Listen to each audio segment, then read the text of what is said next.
very rarely factor in the personality. Does the personality fit? Well, Russell Wilson is going to be the ultimate test case in will this fit? Because on paper, everything about this is great. With the people, I'm not quite sure. I'm not quite sure if it's going to work. So we're going to dive into that. But a lot of stuff going on. Baker Mayfield, he's going to be the quarterback of the Tampa Bay Buccaneers.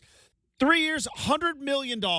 And I saw that, and I think I had the same reaction that Brenden, that you had, which is that's a lot of money to pay Baker Mayfield. And, then you go back and go like, if you look back at last year, it wasn't an MVP season, but again, going to people versus paper, which is going to be kind of a theme of the show today. We don't really do themes, but we might start today. I don't know. But you look at paper versus people. We all kind of made up our minds on Baker Mayfield, right? And it doesn't help his track record of being a bit of a D-bag. Like college, the thing against Kansas, right? And then it was too much Baker with the progressive commercials. Is it progressive? I think so. Anyways, it was a lot. We all kind of made up our minds, and he got didn't kind like of those? I thought they were funny. Brenden, I'm a Steelers fan. I don't like the Browns. So I will say this. Baker Mayfield's best moment, Justin, was, I think it was his last year in Cleveland when he went to his press conference and he pulled the Dwight Schrute and was like, would an idiot do that? And it's just that it's like Baker Mayfield has always kind of been, just like you said, the he's kind of funny, a D-bag. He's kind of a frat bro. The funny end of the joke, yes. And so we all kind of made up our minds when it all didn't work in Cleveland, and there was injuries, and obviously as an organization, they're kind of a mess. I mean, look at the Deshaun Watson thing. And then he went to Carolina, which was another mess of an organization. Matt Rule was, and finally gets settled in there in Tampa and set the world on fire, but he's a good quarterback. Career highs. He's a good quarterback. Got them to the postseason, won a playoff game, right? Beat the Eagles. I mean, yeah, I know the Eagles were bad, but the Eagles were at the very end of their Super Bowl loss hangover, which is a real thing. But yeah, I think the Tampa Bay Bucks went into Philly. It was in Philly, right? No, it was Tampa Bay won the division. They won their division. It was there, but the Philly was so checked out. They were Baker just like Baker Mayfield won a playoff game, beat the Philadelphia Eagles.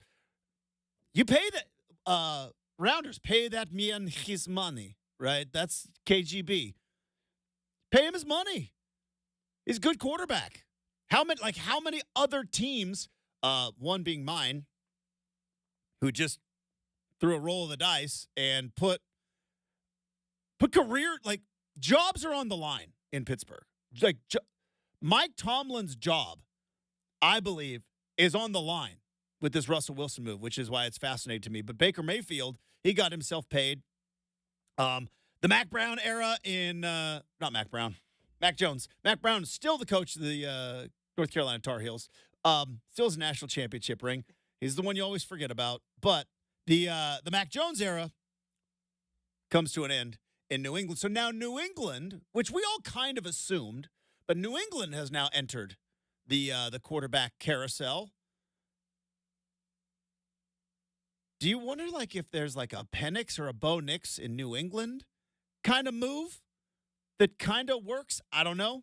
Do they, now that Bill Belichick is out of the building? Because remember, Bill Belichick was not just the head coach. Bill Belichick was the GM, and Bill Belichick in New England set the tone. And then Tom Brady, by the way, is a liar. He's like, well, we never said Patriots way. The Patriots way was a thing. It was always a thing. We always knew it was a thing, and you're trying to downplay it right now. But the Patriots way was always a thing, and it was the Bill Belichick way because it was the Bill Parcells way before it was the Bill Belichick way. You're totally right. But the Patriot way was always like, we're not going to overdraft, right? If anything, we're going to go back. We'll stockpile second and third rounders. We'll get 3 guys. If one of them hits, we'll look like geniuses. We're not going to overdraft. And so Bill Belichick was the GM and the head coach, and essentially had the keys to the bus, the car, the house. They had the keys to everything, and that was the way that they always drafted. Who's the biggest Patriot you can think of? Like, because I'm just curious to go back and look where he was drafted. Because, like, when we say Julian Edelman, would you say Wes? Well, even Wes Welker started with the Broncos.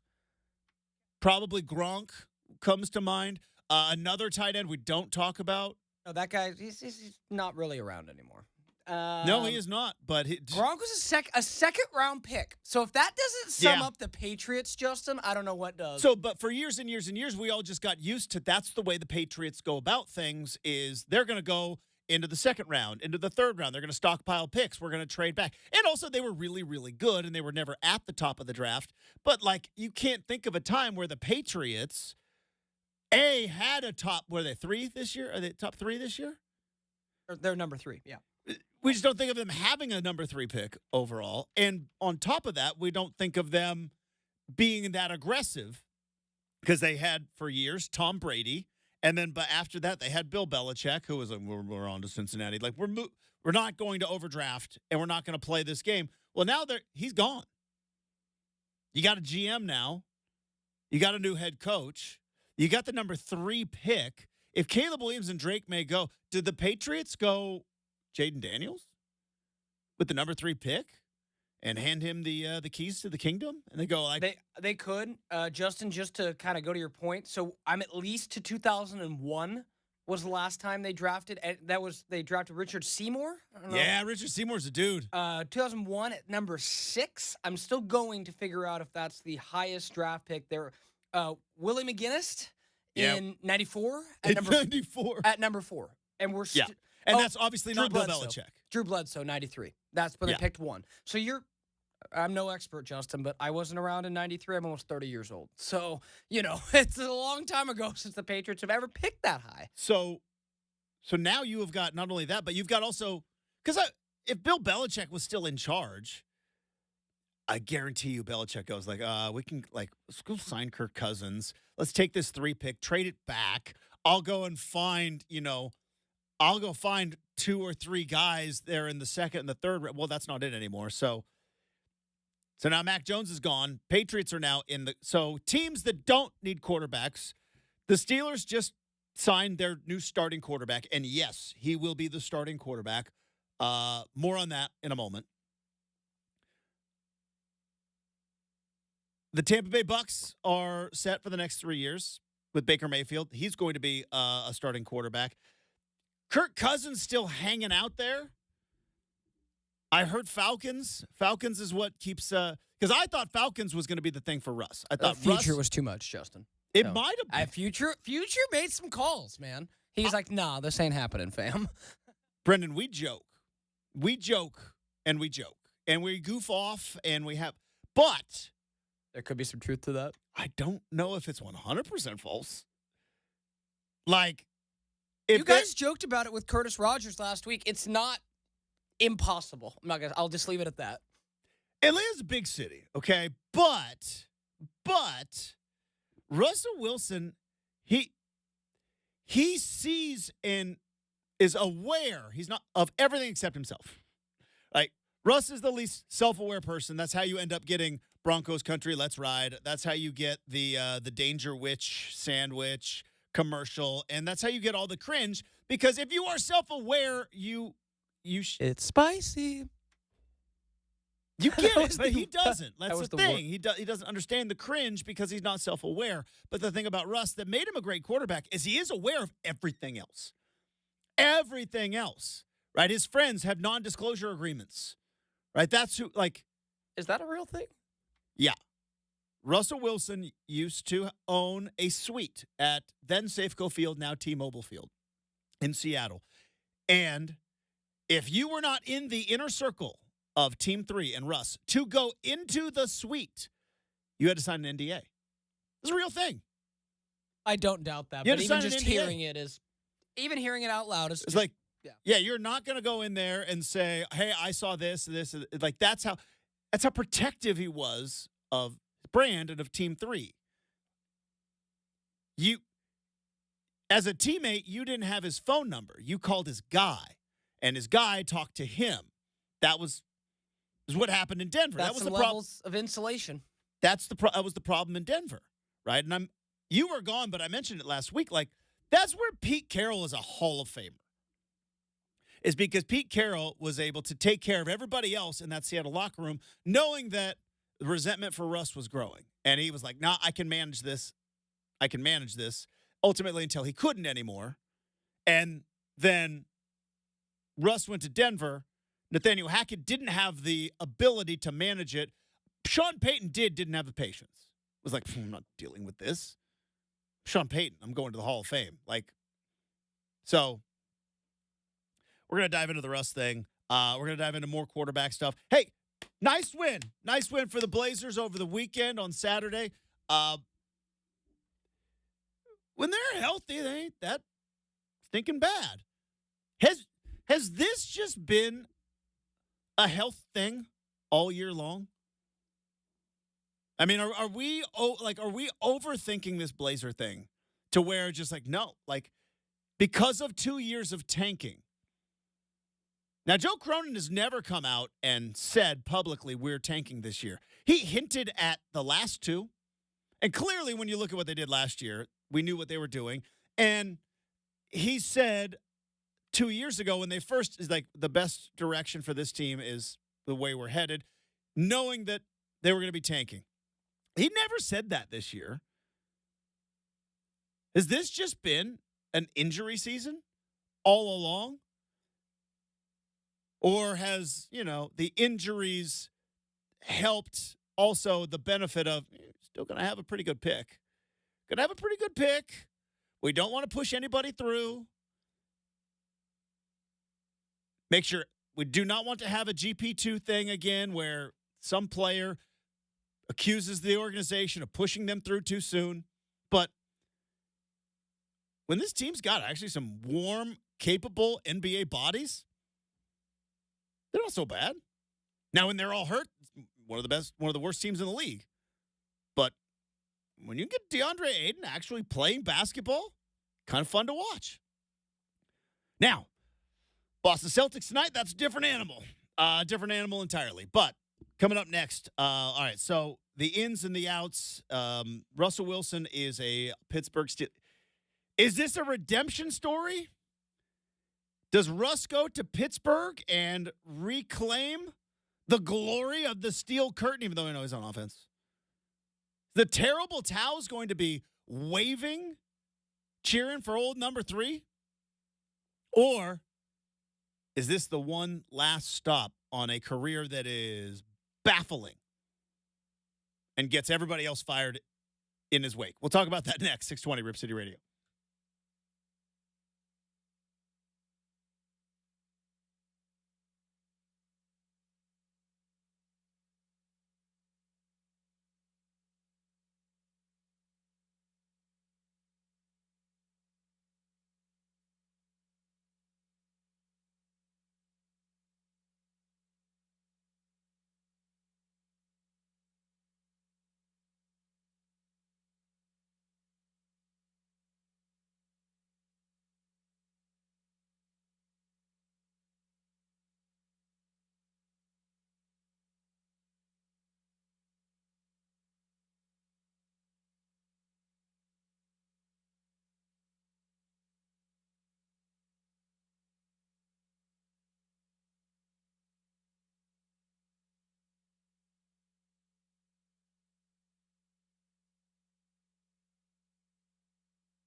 don't care who you are.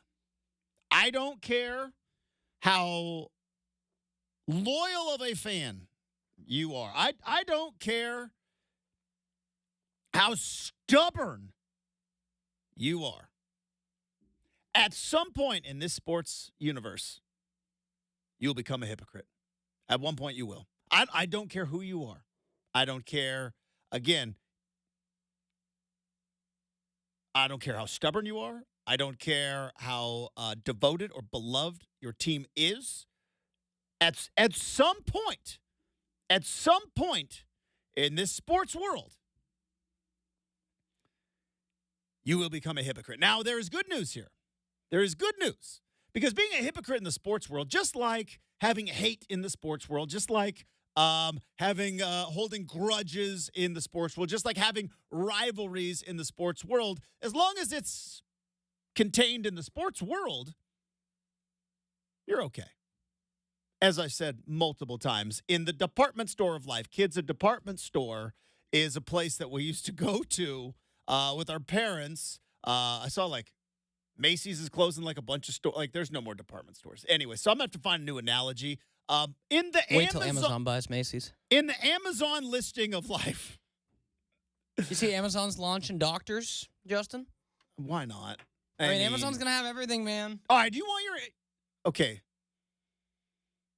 I'm getting to an age where health is going to become more and more important. Can't just ignore stuff anymore and hope it goes away. You're in that your car place. Theory, man. You are in that place still in your 20s. You can just ignore stuff and hope it goes away. I am to the point now, A, just the age, and B, I have a wife who will not let me do that. So, Justin, you got... No. You don't... Your wife doesn't let you do it either. So,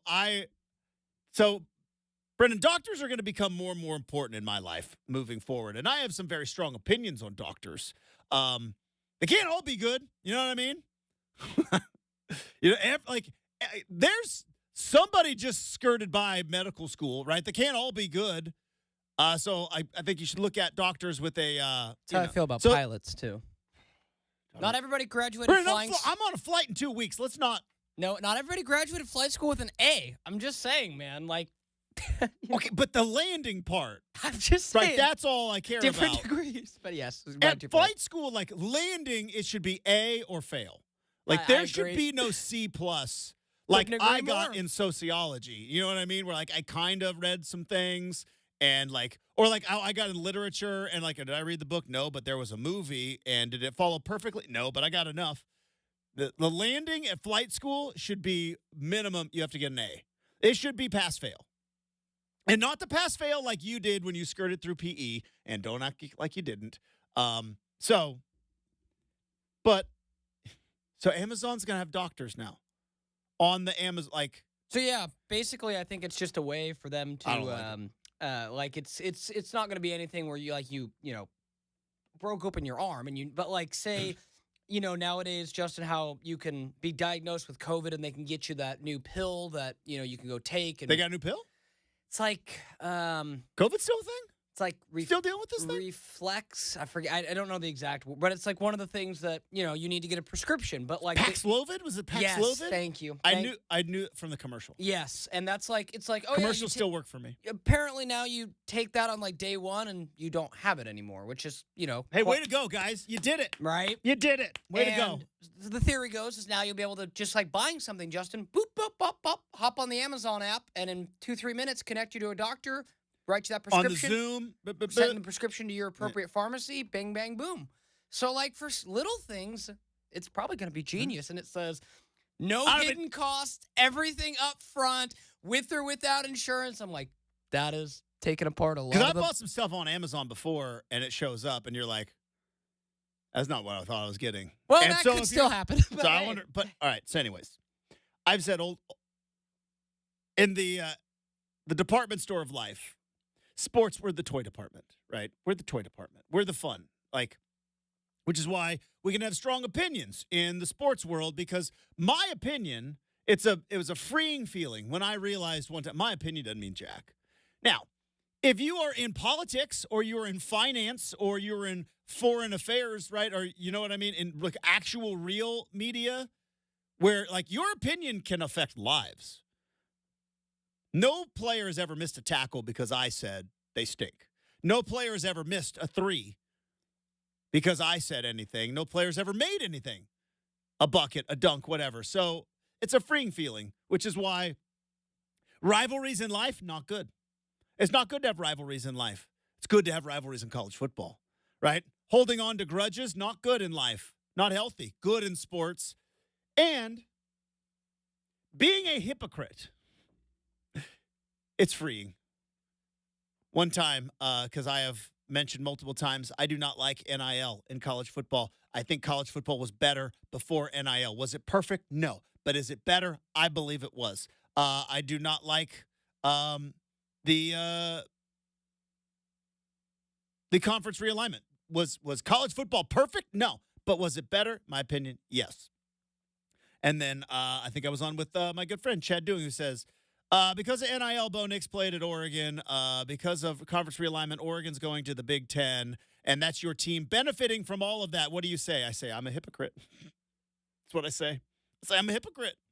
So, all that to say, I know I said some things the last couple of weeks about Russell Wilson.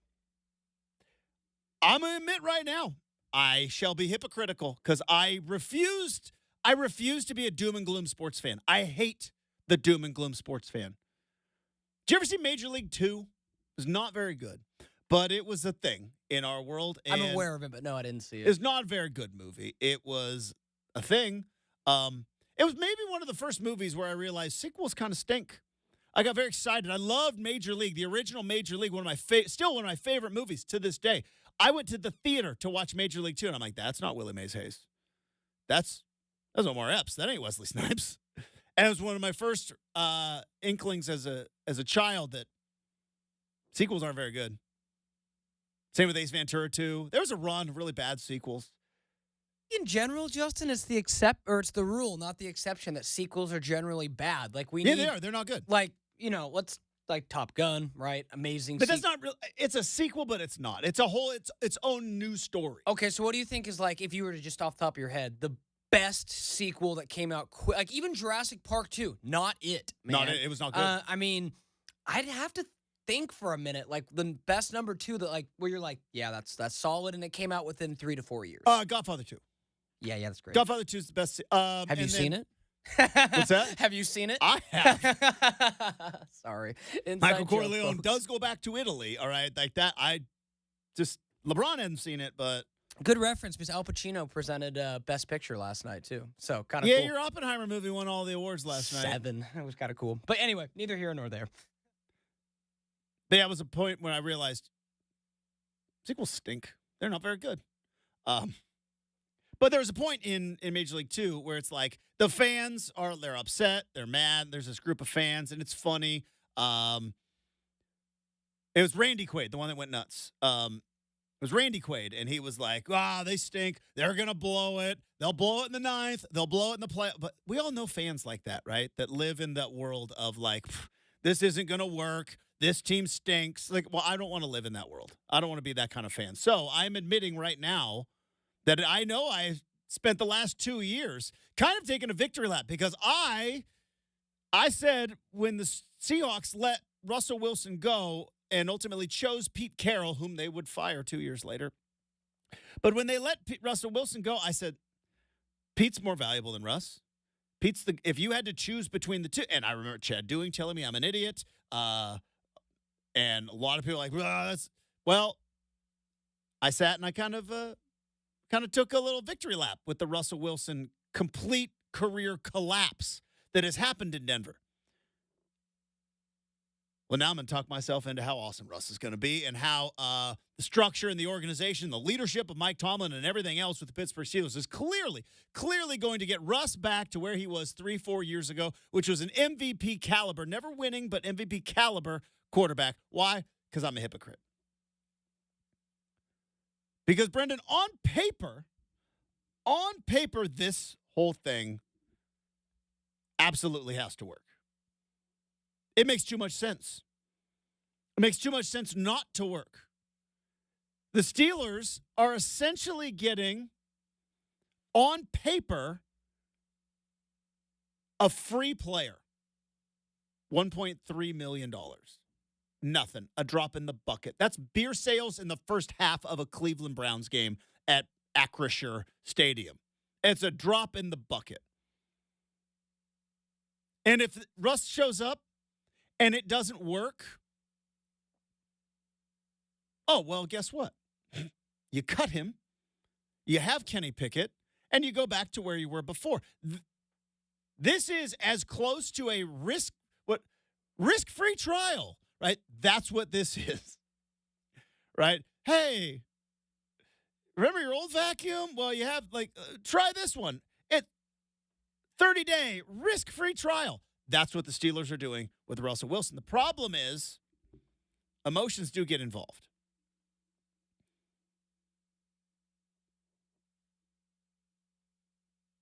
But as I said in this first segment, Russell Wilson is the least self-aware person I've ever covered in sports. Least self-aware. All the stuff that we go, ick. Isn't that what the kids say now? It's so ick, right? I saw that on the internet. We called it cringe. It's like, oh boy, that is so cringeworthy. The kids say that's so ick, I believe.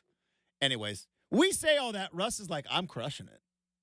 He's doing Danger Witch. It's spicy. We're like, oh, cringe. He's like, I'm crushing this right now. I don't think there's ever been a commercial pulled off the air. Do a TikTok for Alaska Airlines, and everybody's like, "Hey, he was this is week that we care about a lot." And he's like, I'm crushing. Do an Instagram video where he goes, Mr. Unlimited, and he's like, he was the chief football officer for Alaska Airlines. But he did the Mr. Unlimited, and he was like, he watched that video and was like, the world needs to see this. It's true. That wasn't an Instagram Live. That was an edited video. He didn't. So now, for it to work, I need Russell Wilson, the least self-aware person, to be self-aware. And self-aware to the fact that on paper all of this is going to work. And it only works, though, if Russell Wilson understands this is his last shot. I had a theory for years and years and years, and it's kind of changed a little bit because of the transfer portal.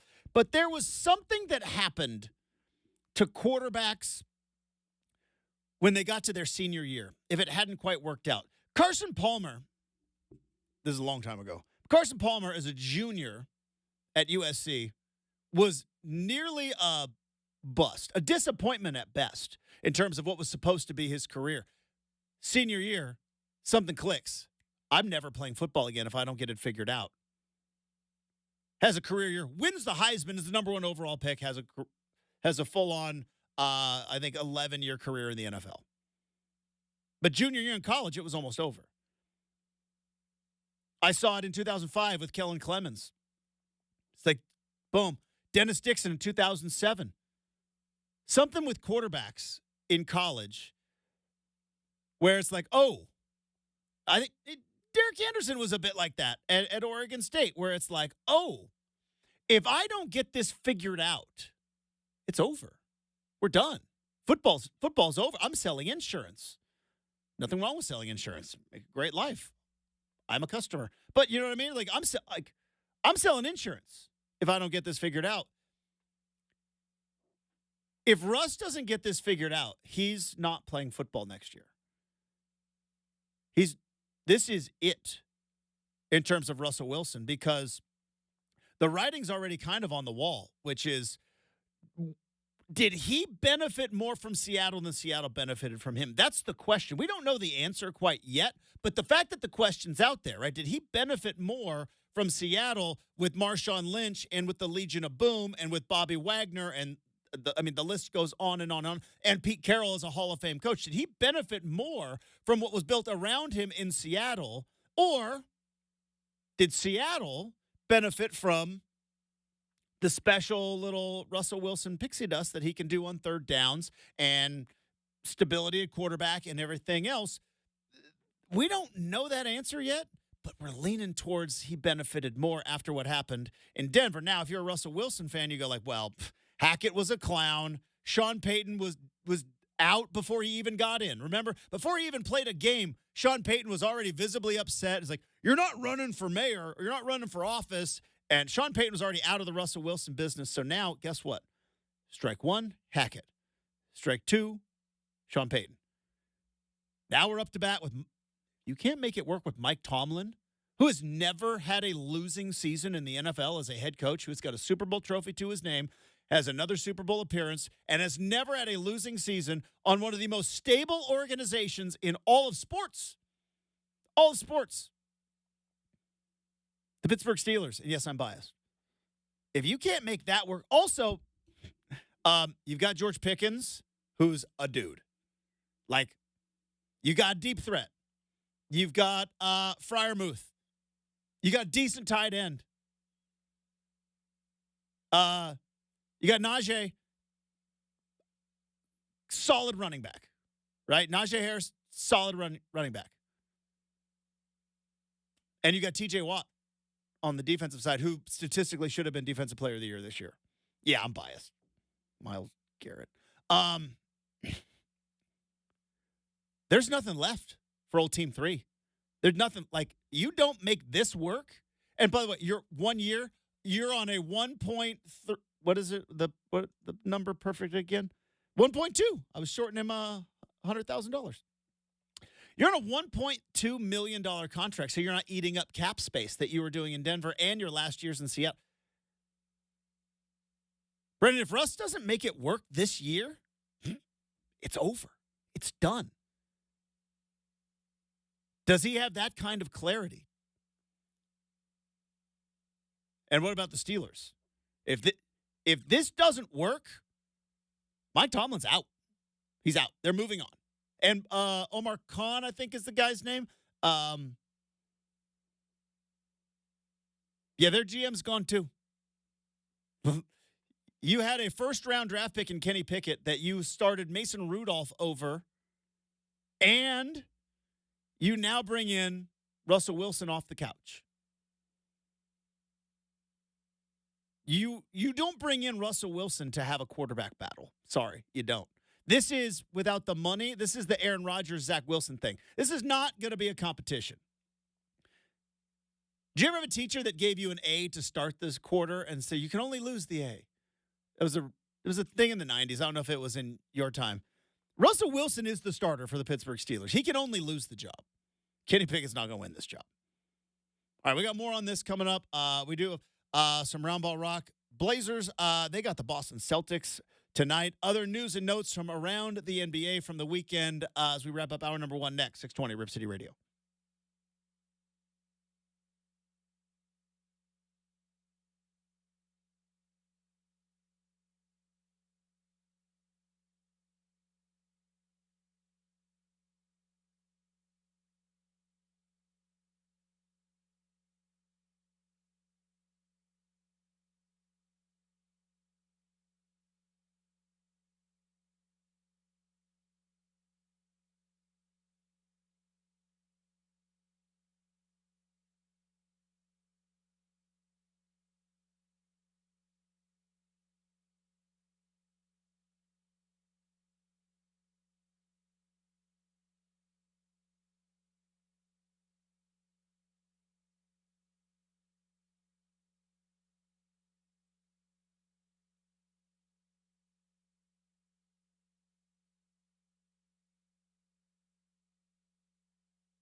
All right, Blazers got a win over the weekend. Hey, way to go, boys.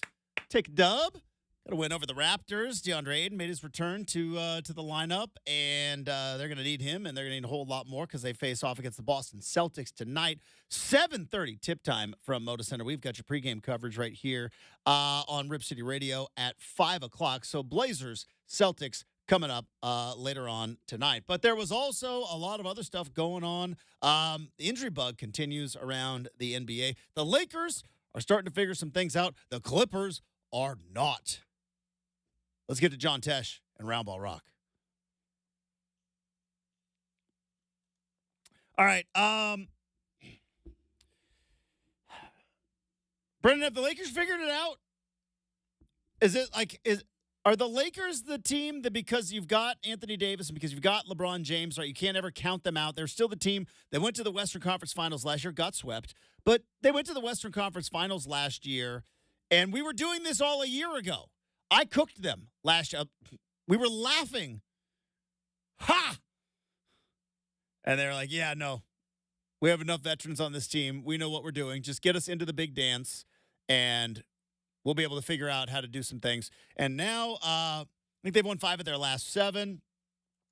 And Anthony Davis last night against the West-leading Timberwolves, who don't have Karl Anthony Towns, but 27 and 25 last night. I know we do hot takes on Fridays. Is Anthony Davis the most frustrating player of his generation? And here's why I bring it up. He should be Jokic. He should be. He should be so much better than he is. Now, injuries, I get it. I get it. He was Mr. Glass. They call me Mr. Glass. Did you ever see that movie? Unbreakable? I watched that in the theater. That was a weird one. Anyways. But Anthony Davis, all the stuff that Jokic is doing, all the stuff that Embiid is doing, that was what Anthony Davis was supposed to do. And when you kind of look back at his career, you're like, eh? And then you see every once in a while, he'll oh, yeah, 27 and 25. Again, at home, with no Karl Anthony Towns for Minnesota, but of his generation, kind of one of the more disappointing careers. Am I overdoing it? Am I overcooking the rice? I've been known to do that. Up until this point, I would have thrown Karl Anthony Towns in there, too, because there for a while, that was the Kentucky big man that was going to dominate. And it was, Anthony Davis, Karl Anthony Towns. I forget the other one that was in there. Boogie Cousins? Boogie Cousins was in there. And then, Michael Kidd-Gilchrist. I think, was it Nerlens? Nerlens Noel? Yep. We can keep going? Yeah, all these dudes who, you go back and look, either top 3 pick or higher. Yeah. Right? And AD was supposed to be the best, right? AD was picked first in a draft with Damian Lillard. And there was a lot, even right now, just at this moment. But he was an MVP. Right, that's what I mean. He was so good. At this moment, you would still have people who would go, yeah, in a redraft, I'd take AD over Dame, which is crazy, but there are some. Probably, right? I feel like Anthony Davis is a little like Zion. We all talked ourselves into it, and now we refuse to just admit that. No, he's good. He's an all-star. But he's not elite. Yeah. And again, that's not his. That's not hit. That's on us, not on him. He's carving out a career, making a lot of money for himself. Won himself kind of a ring. Can I say this? It's a fake ring, but you got to turn it in. You can only wear the ring in a bubble. But I gotta say this though, Justin, real quick on AD. Say what you will about his injuries and this and that. Justin, I don't know if I've ever seen a player singularly dominate a team with my own eyes in front of me, actually physically at Moda Center, than what AD did to the Blazers in 2017. And that's what I'm saying. It's almost that's why I call him disappointing and not a bust. You're right. I watched those games too. But the difference is nothing really ever came of it. Maybe it was injuries.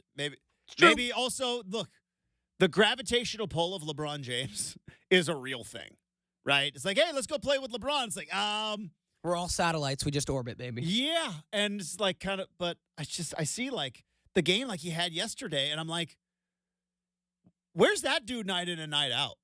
Where is he in the playoffs? Series in and series out. We haven't really seen it. And maybe it's unfair to compare him to Jokic, who's going to be He's going to be a statistical anomaly in years and years and years. Like, we will tell young kids about Nikola Jokic and the stats he put up and the sloppy body that he played with. And they will not believe us. We're glad. Hopefully, it will still all be digitally on video. But anyways, I just saw that and I was like, where's that guy? Where's he at?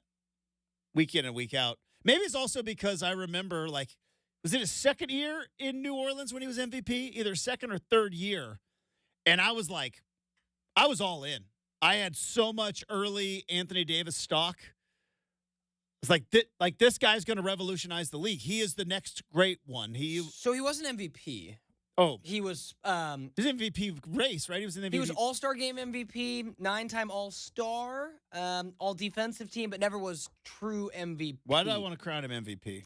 I mean, it's probably fair, but yeah, I was just had to double check. Thank you. I appreciate that. Yeah, just because I double keep check on going that one. on with. He's got a lot of accolades, but that one not quite so close because the Pelicans were never good. That was the problem. Is their best team with AD an 8 seed. So that was always the thing with AD. He couldn't carry a team higher than. Well, actually, I think they were maybe whatever the year when they played Portland. I guess a 6. But regardless, like that was the thing with AD. He couldn't be a bus driver. Had to be a bus rider. 5th in MVP voting, year 3 in New Orleans. That must have been when he's 5th. I've crowned him MVP. Oh, Turns out Steph Curry, I think, was unanimous MVP that year. So it was a really good year. Probably the reason why. Anyways, it's just one of those things where it's like, how has he not been an MVP? I agree. Let me double back real quick. How's this guy not been an MVP? Oh, this mysteriously gave Anthony Davis an MVP one year. All right, coming up, we've got hour number 2. More on Russell Wilson going to the Pittsburgh Steelers. This is the day where I just got to talk it out, gang, and you got to hang with me. All right, a lot of this show is about you. Sometimes it's going to be about me. Also, we got Make or Miss. We got a whole lot of stuff coming up next, 620 Rip City Radio.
It is 7 a.m. Yes, 7 a.m. You don't have a smartphone. On a Monday morning, Justin Myers with you. Blazers back in action tonight. They'll be taking on the Boston Celtics. Tip time at 7:30. Pregame coverage begins at 5 o'clock right here on your home of the Blazers, 620 Rip City Radio. Russell Wilson will be a Pittsburgh Steeler next year as the Broncos will pay roughly $38 million, while the Steelers will pony up just 1.2. That's the minimum veteran's salary. Baker Mayfield also re-signed with the Tampa Bay Buccaneers. He got a 3-year, $100 million deal after leading the Bucs to the postseason and a postseason victory. Friend of the program, Mike Parker, the voice of the Oregon State Beavers, is going to be joining us in hour number 3, but hour 2 of RCM on a Monday. It starts right now at 620 Rip City Radio.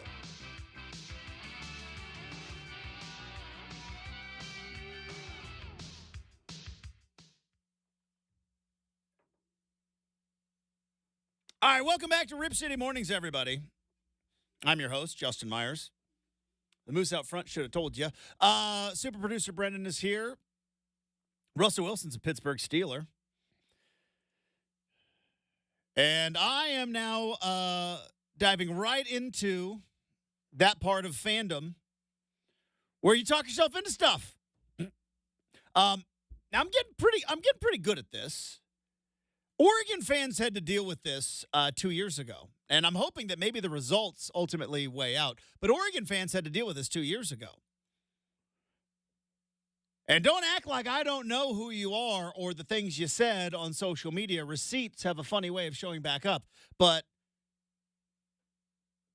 I remember the comments when Bo Nix signed with the Oregon Ducks. When Bo Nix transferred, and everybody was like, "You mean Bo Picks?" And I was like, I think this is going to work.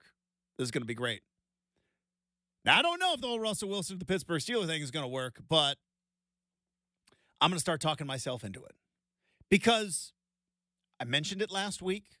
I'm going to mention it again. And I apologize if I keep reiterating the same thing over and over and over again. But it boggles my mind that there is a quarterback with the career arc that Russell Wilson has. We've never seen this before.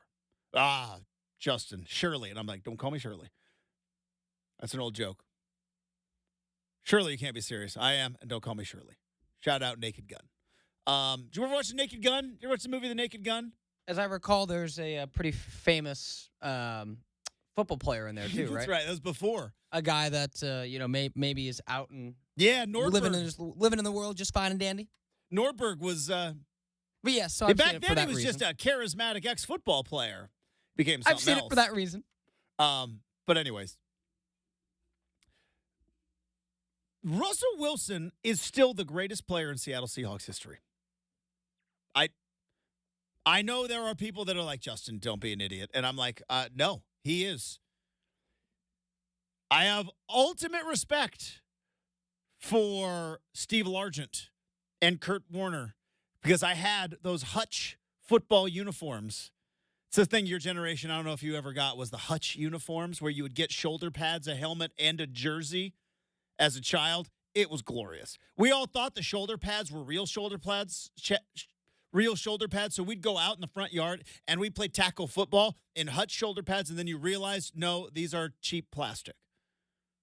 A lot of concussion with the Hutch football uniforms that you would get because you thought they were real football uniforms.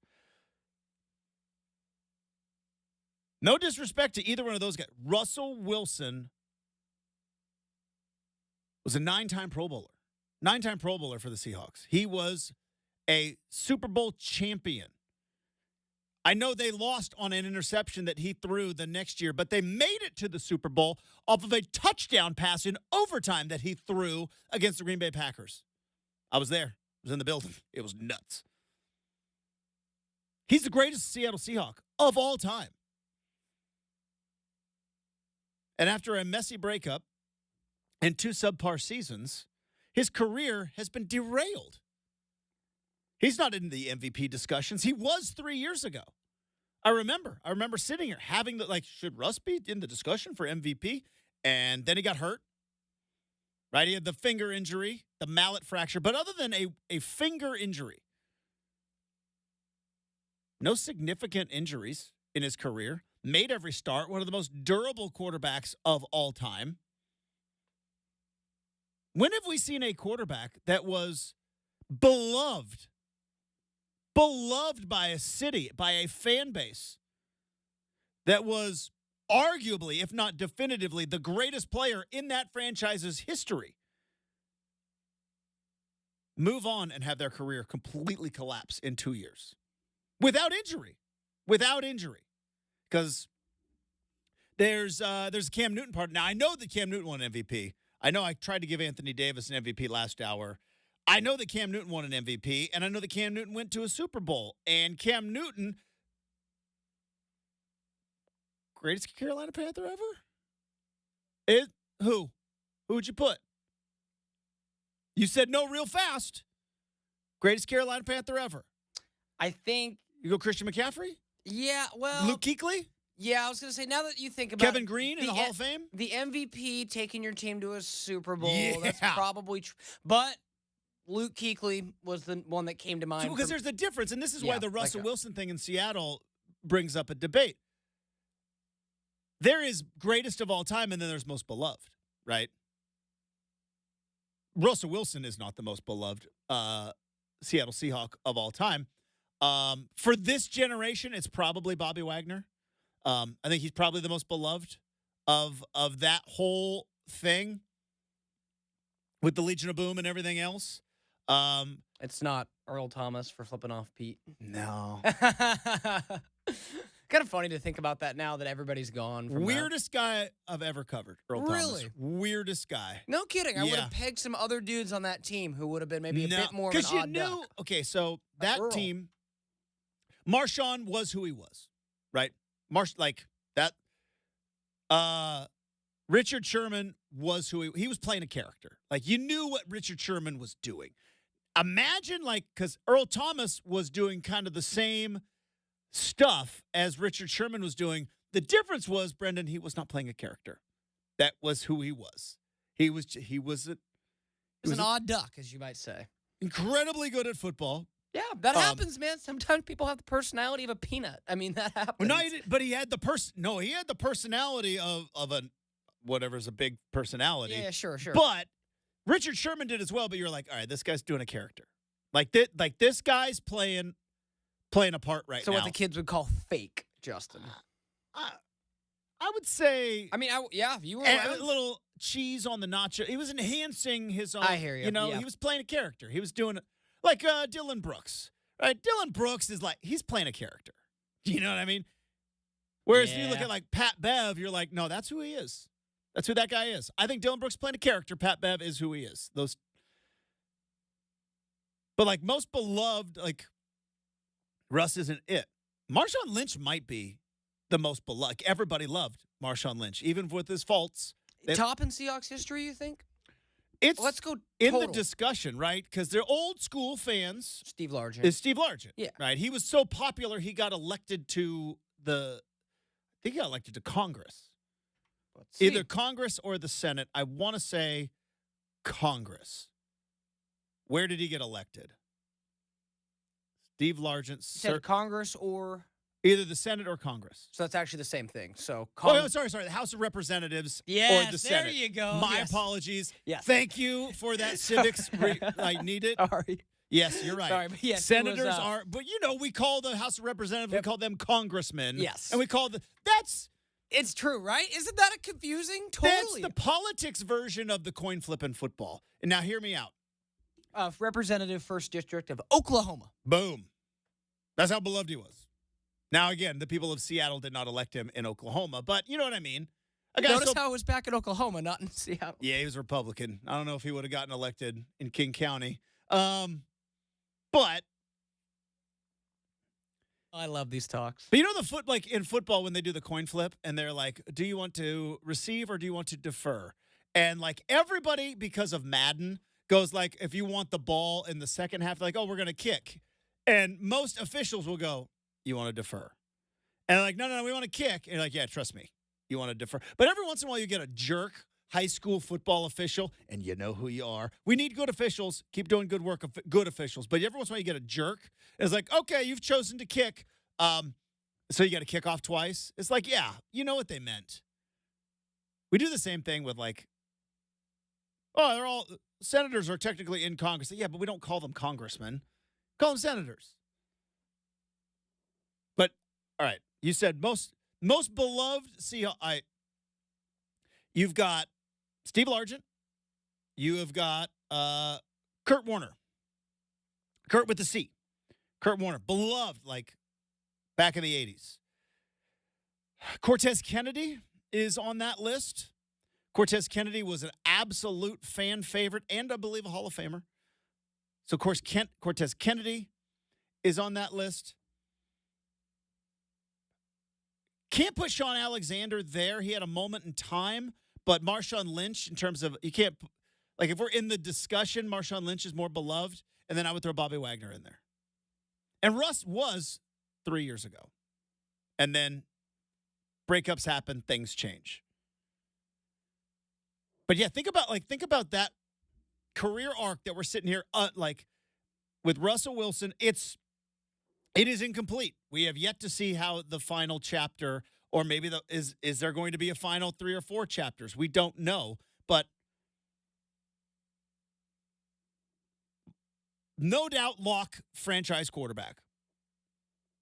Other than the 12 jerseys in and around Seattle, nothing sold better than number 3 jerseys. There were 3 jerseys everywhere, right? His cringe was accepted and almost kind of like, yeah, it's a little corny, but he's our corny guy. And you know what? He beats you on 3rd down, so what do you care? Right? Seahawks fans would have, if there was a mountain lion, this is 4 years ago, ready to pounce on Russell Wilson, most Seahawks fans would throw their body and sacrifice an arm for Russ. He meant that much to the organization. Then the breakup happened. His career was completely derailed without injury. And now he is going to the Pittsburgh Steelers to, and I'm using air quotes, YouTube can see it, compete for the starting job. Here's the deal, right? He ain't competing. He's getting the starting job. He met with the Steelers. The Steelers met with him. And I'm sure there are parameters on both sides. Because the Steelers as an organization actually have leverage. They go, Russ, here's how it's going to be. Here's the way it's going to look. This is the way the offense is going to look. You will not have your own office. You will change in the locker room. And all of the stuff that the Broncos probably should have done before. Wait, they're not going to hook him up with like a Rooney office, man? No. Oh. Come on, dude. I made the best analogy to you earlier. The logo, like the Steelers is one of the few places, and I know I'm a fan and I cannot be trusted to be biased. But it's one of the few places in the NFL where truly the logo is bigger than every other player that played for them. The logo is bigger. The fans of the city are fans of the logo. Anybody else other than the Cowboys who that actually is? Green Bay Packers, I would throw in there.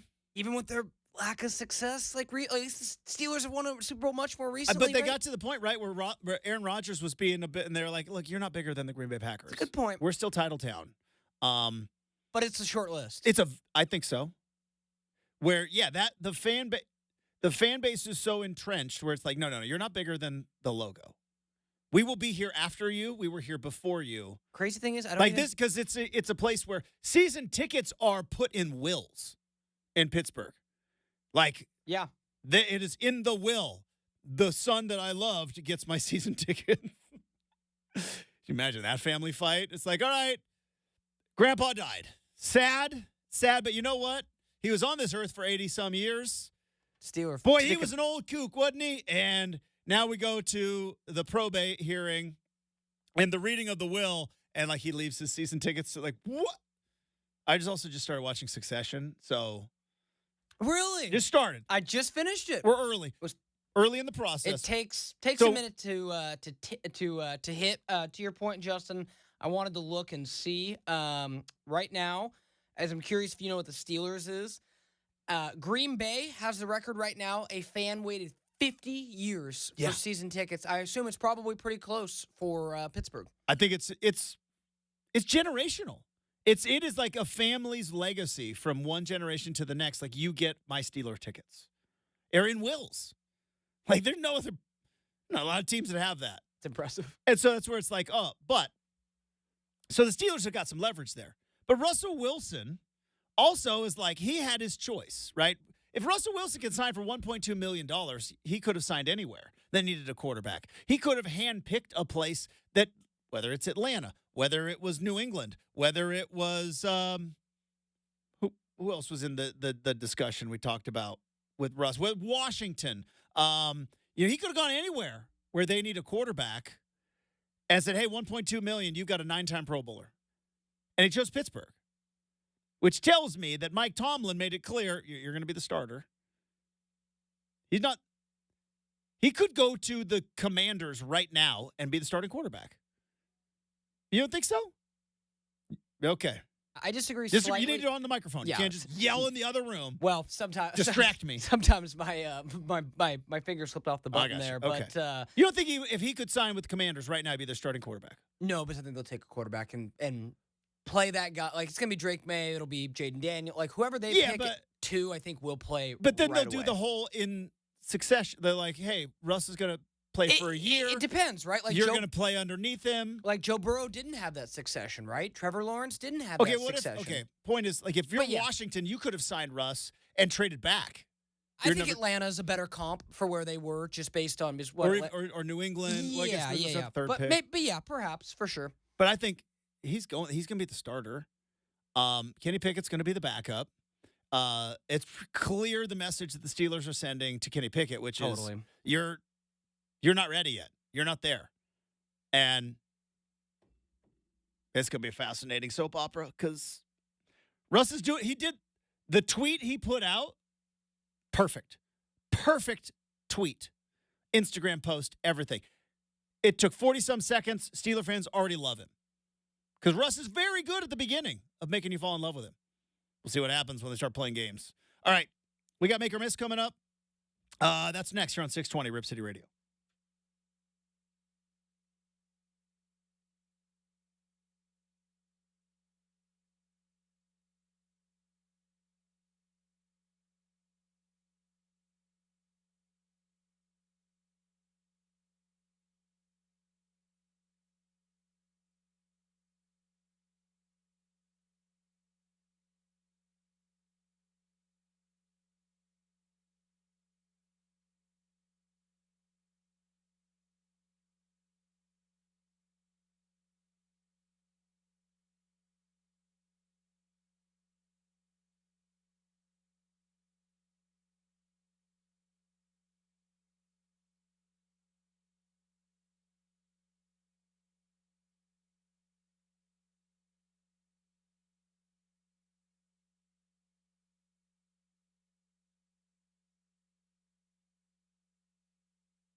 All right, coming up in an hour from now, we're going to talk to Mike Parker. He's the voice of the Oregon State Beavers. Beavs tip off on Wednesday against UCLA down in Vegas. Also, Beaver baseball. How the Beavs doing? How's the 15-1? 15-1? That's wait, hold on. Let me check the math. Yep, that's pretty good. I think the loss is to the number 3 team. So yeah, pretty good start to the year. But didn't they they split with them though? I think, wasn't it? It was just a one game in a tournament to Arkansas. Gotcha. So, yeah, but yeah, they're off to a great start, and I believe them and Oregon are still looking like the class of the conference in the final bit. I mean, I know you and I, Justin, have talked about Pac-12 basketball, Pac-12 football, and I know it's not going to get the love that everybody deserves, but let's get a little love for the spring sports. Pac-12 baseball and softball. This is truly the end, Justin. Like when the Pac-12 baseball tournament is over. Mm-hmm. I think that's the last thing currently scheduled to broadcast on Pac-12 Network. I think so. So I think that's like the shutter just of like, the doors. Just like The Bridge was the last thing on NBC Sports Northwest, and it was like, turn up the lights, down. Myers, on your way out, if you could. So we're going to talk to Mike Parker, though, coming up. Also want to get his memories of Jim Anderson, a guy played at Oregon State, assistant for Ralph Miller, head coach, fired, stuck around, and was like an ambassador for Oregon State basketball. And we talk about the Pac-12 going away in basketball, and I have got my fond memories of Luke, and Freddie there at MacArthur Court at Oregon, and obviously the Poly Pavilion and UCLA greats of Bill Walton and Lou Alcindor, who would become Kareem Abdul-Jabbar, and the run that UCLA went on for all those years. And there's the Arizona teams going all the way back to Steve Kerr and was it Sean Elliott? Steve Kerr and Sean Elliott, and then Mike Bibby and Miles Simon, and all these greats. All the twins there. But there was a run, late 70s, early 80s, and then, of course, the late 80s for Oregon State basketball. Jimmy Anderson was right there for all of it. So, gonna have a fun time talking to Mike Parker, maybe going back in the Wayback Machine, because nobody does Oregon State history like the Doc, Mike Parker. So, excited to talk to Mike coming up in about an hour from now. Right now, though, hey, let's get to Make or Miss.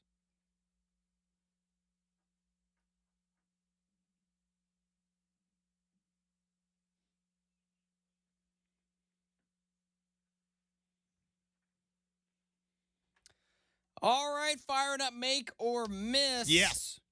Mac Jones looked at the Patriots brass and said, I want to go home.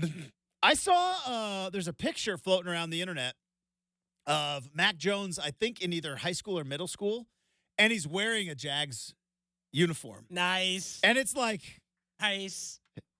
And it's one of those, it looked like it was maybe a gift or something. It wasn't like we've all had them, right? Those screen printed, and but it is kind of crazy that I forget how close Jacksonville is to Alabama. You know what I mean? You know Florida better than I do. I've yet to go to the Sunshine State. It is probably just but it's crazy how it's just right there. It's moved into it probably has moved into my second favorite state, because I am a person that tries to. My favorite state is where I live. So well, you gotta be where you are. Yep. So Oregon for now is at the top. Florida's number 2, man, and a little further than I thought, but not bad. It's Who's only third place on your list of states? Texas. Texas is third place. I love Texas. Yeah, that was a lot of fun there. Did you ever go to a Buc-ee's? Have you ever been to a Buc-ee's? Yes, we stopped at one. Is that not the most magical thing ever? It's like the craziest gas station convenience store yeah. yes. Okay. Yeah. Yes. This is a trashy thing about me. My wife makes fun of me all the time. I love travel stores. Love them. Can't get enough Flying of them. J. Flying J loves. I said yes, you love loves. Yeah, gotcha. What is the other? There's another one out there. I love them. I love them all. Go on a road trip. Give me a wall of beef jerky. I love it. even a Hudson News at the airport. Not quite as, but I love. Inflated prices at Hudson, man. Is it? Is it bad? Yeah. I did. It was Thanks like, a lot, Biden. It was like $3.50 for a soda, man, at Hudson. I'm like, I'll just wait till I'm on the plane. All right, so okay, on the plane, what because it's $3.50, but you get a full 20-ounce. I would go Coke Zero right there, as opposed to I think it's a COVID thing now, which not all COVID things were bad. There are some positives, which now they give you the full can of soda.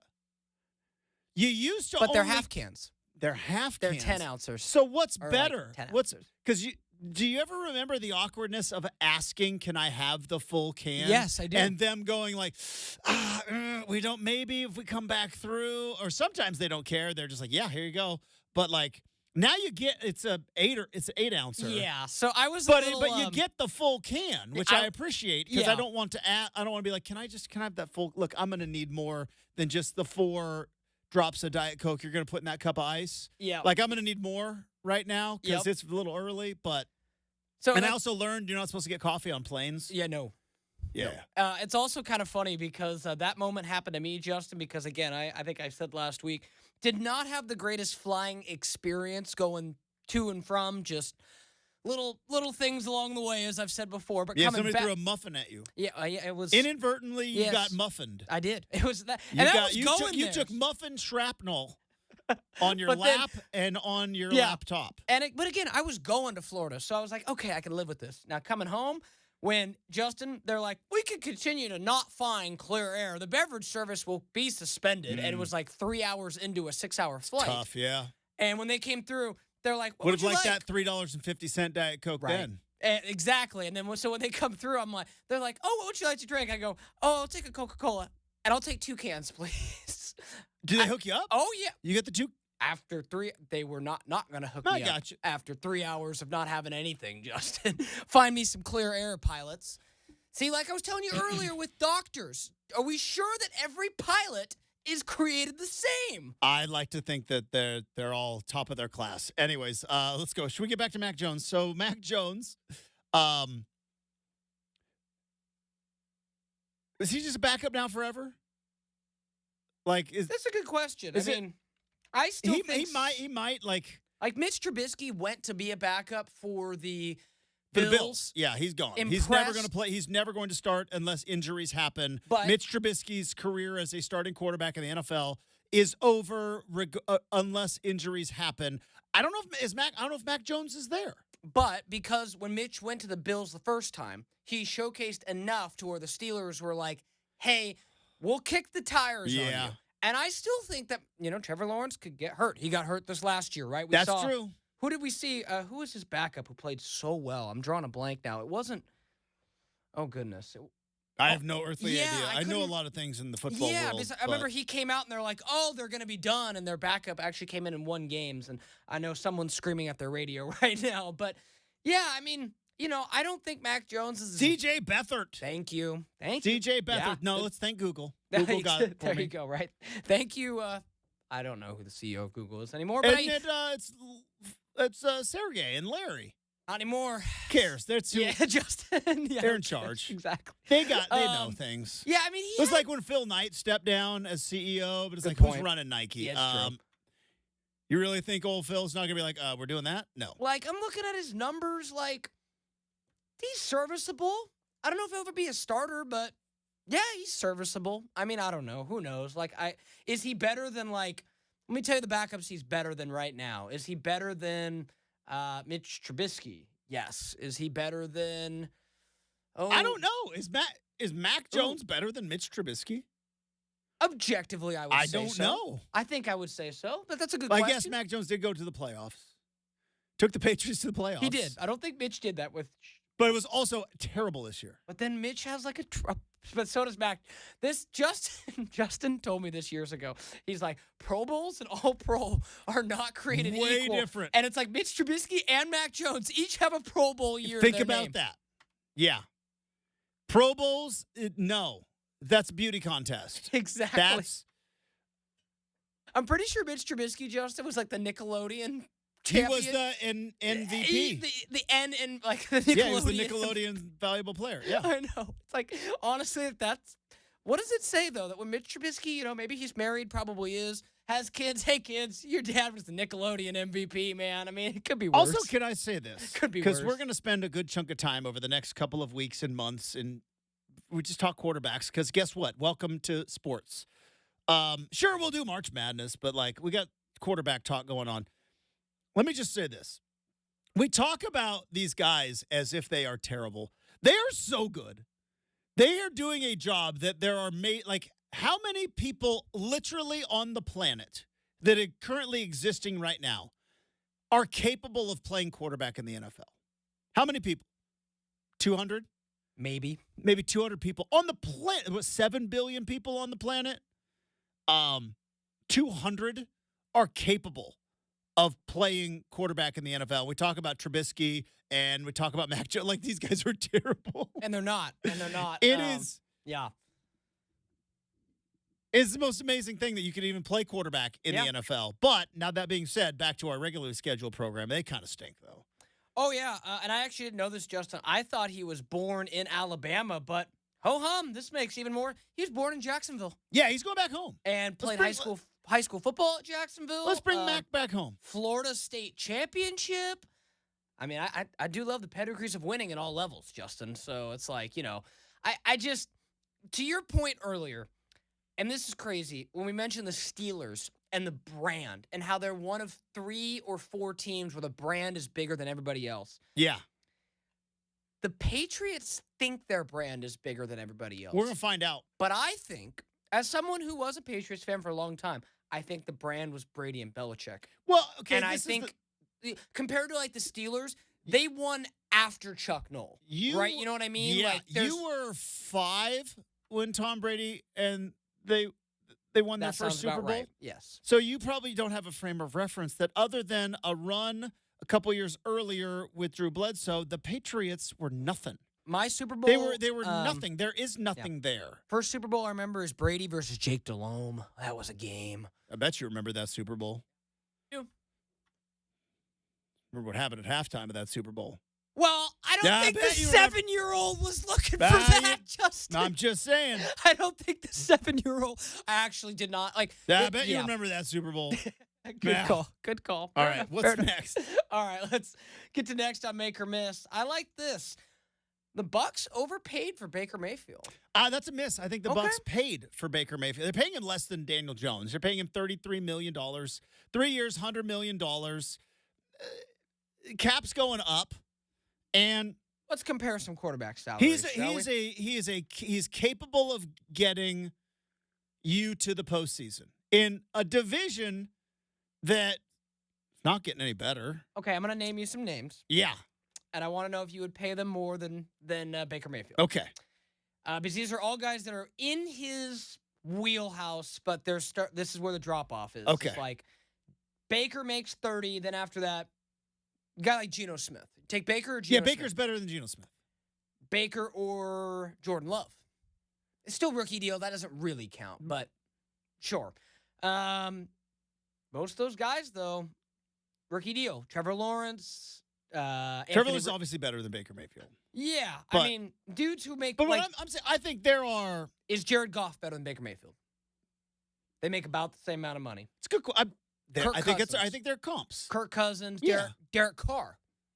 Oh, Baker's better than Derek Carr. Okay, yeah, like Derek Carr makes more money than him. But yes, okay, so I agree. Well, I think that's fair. Baker Mayfield's problem has been an image problem because he's kind of a D-bag, right? He's just a frat bro, and like. Do you think there are he gives off the impression that he is not a serious football, but he is. He's incredibly good. He was good in Cleveland. He got hurt at the end. Carolina's a mess of an organization, and he was good in Tampa.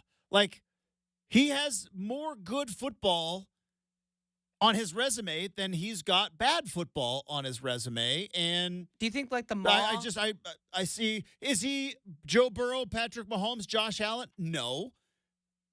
But he is I'll get you to the playoffs and we'll win a game. Do you think that we're there? And there's a lot of teams that don't have that guy. Do you think that narrative because I've always, and this is totally unfair, But, like, I feel like people have always kind of looped him into the, like, not to the extent, but in the same ballpark as, like, Johnny Manziel, right? Just kind of like a not so serious guy, maybe likes to party a little bit.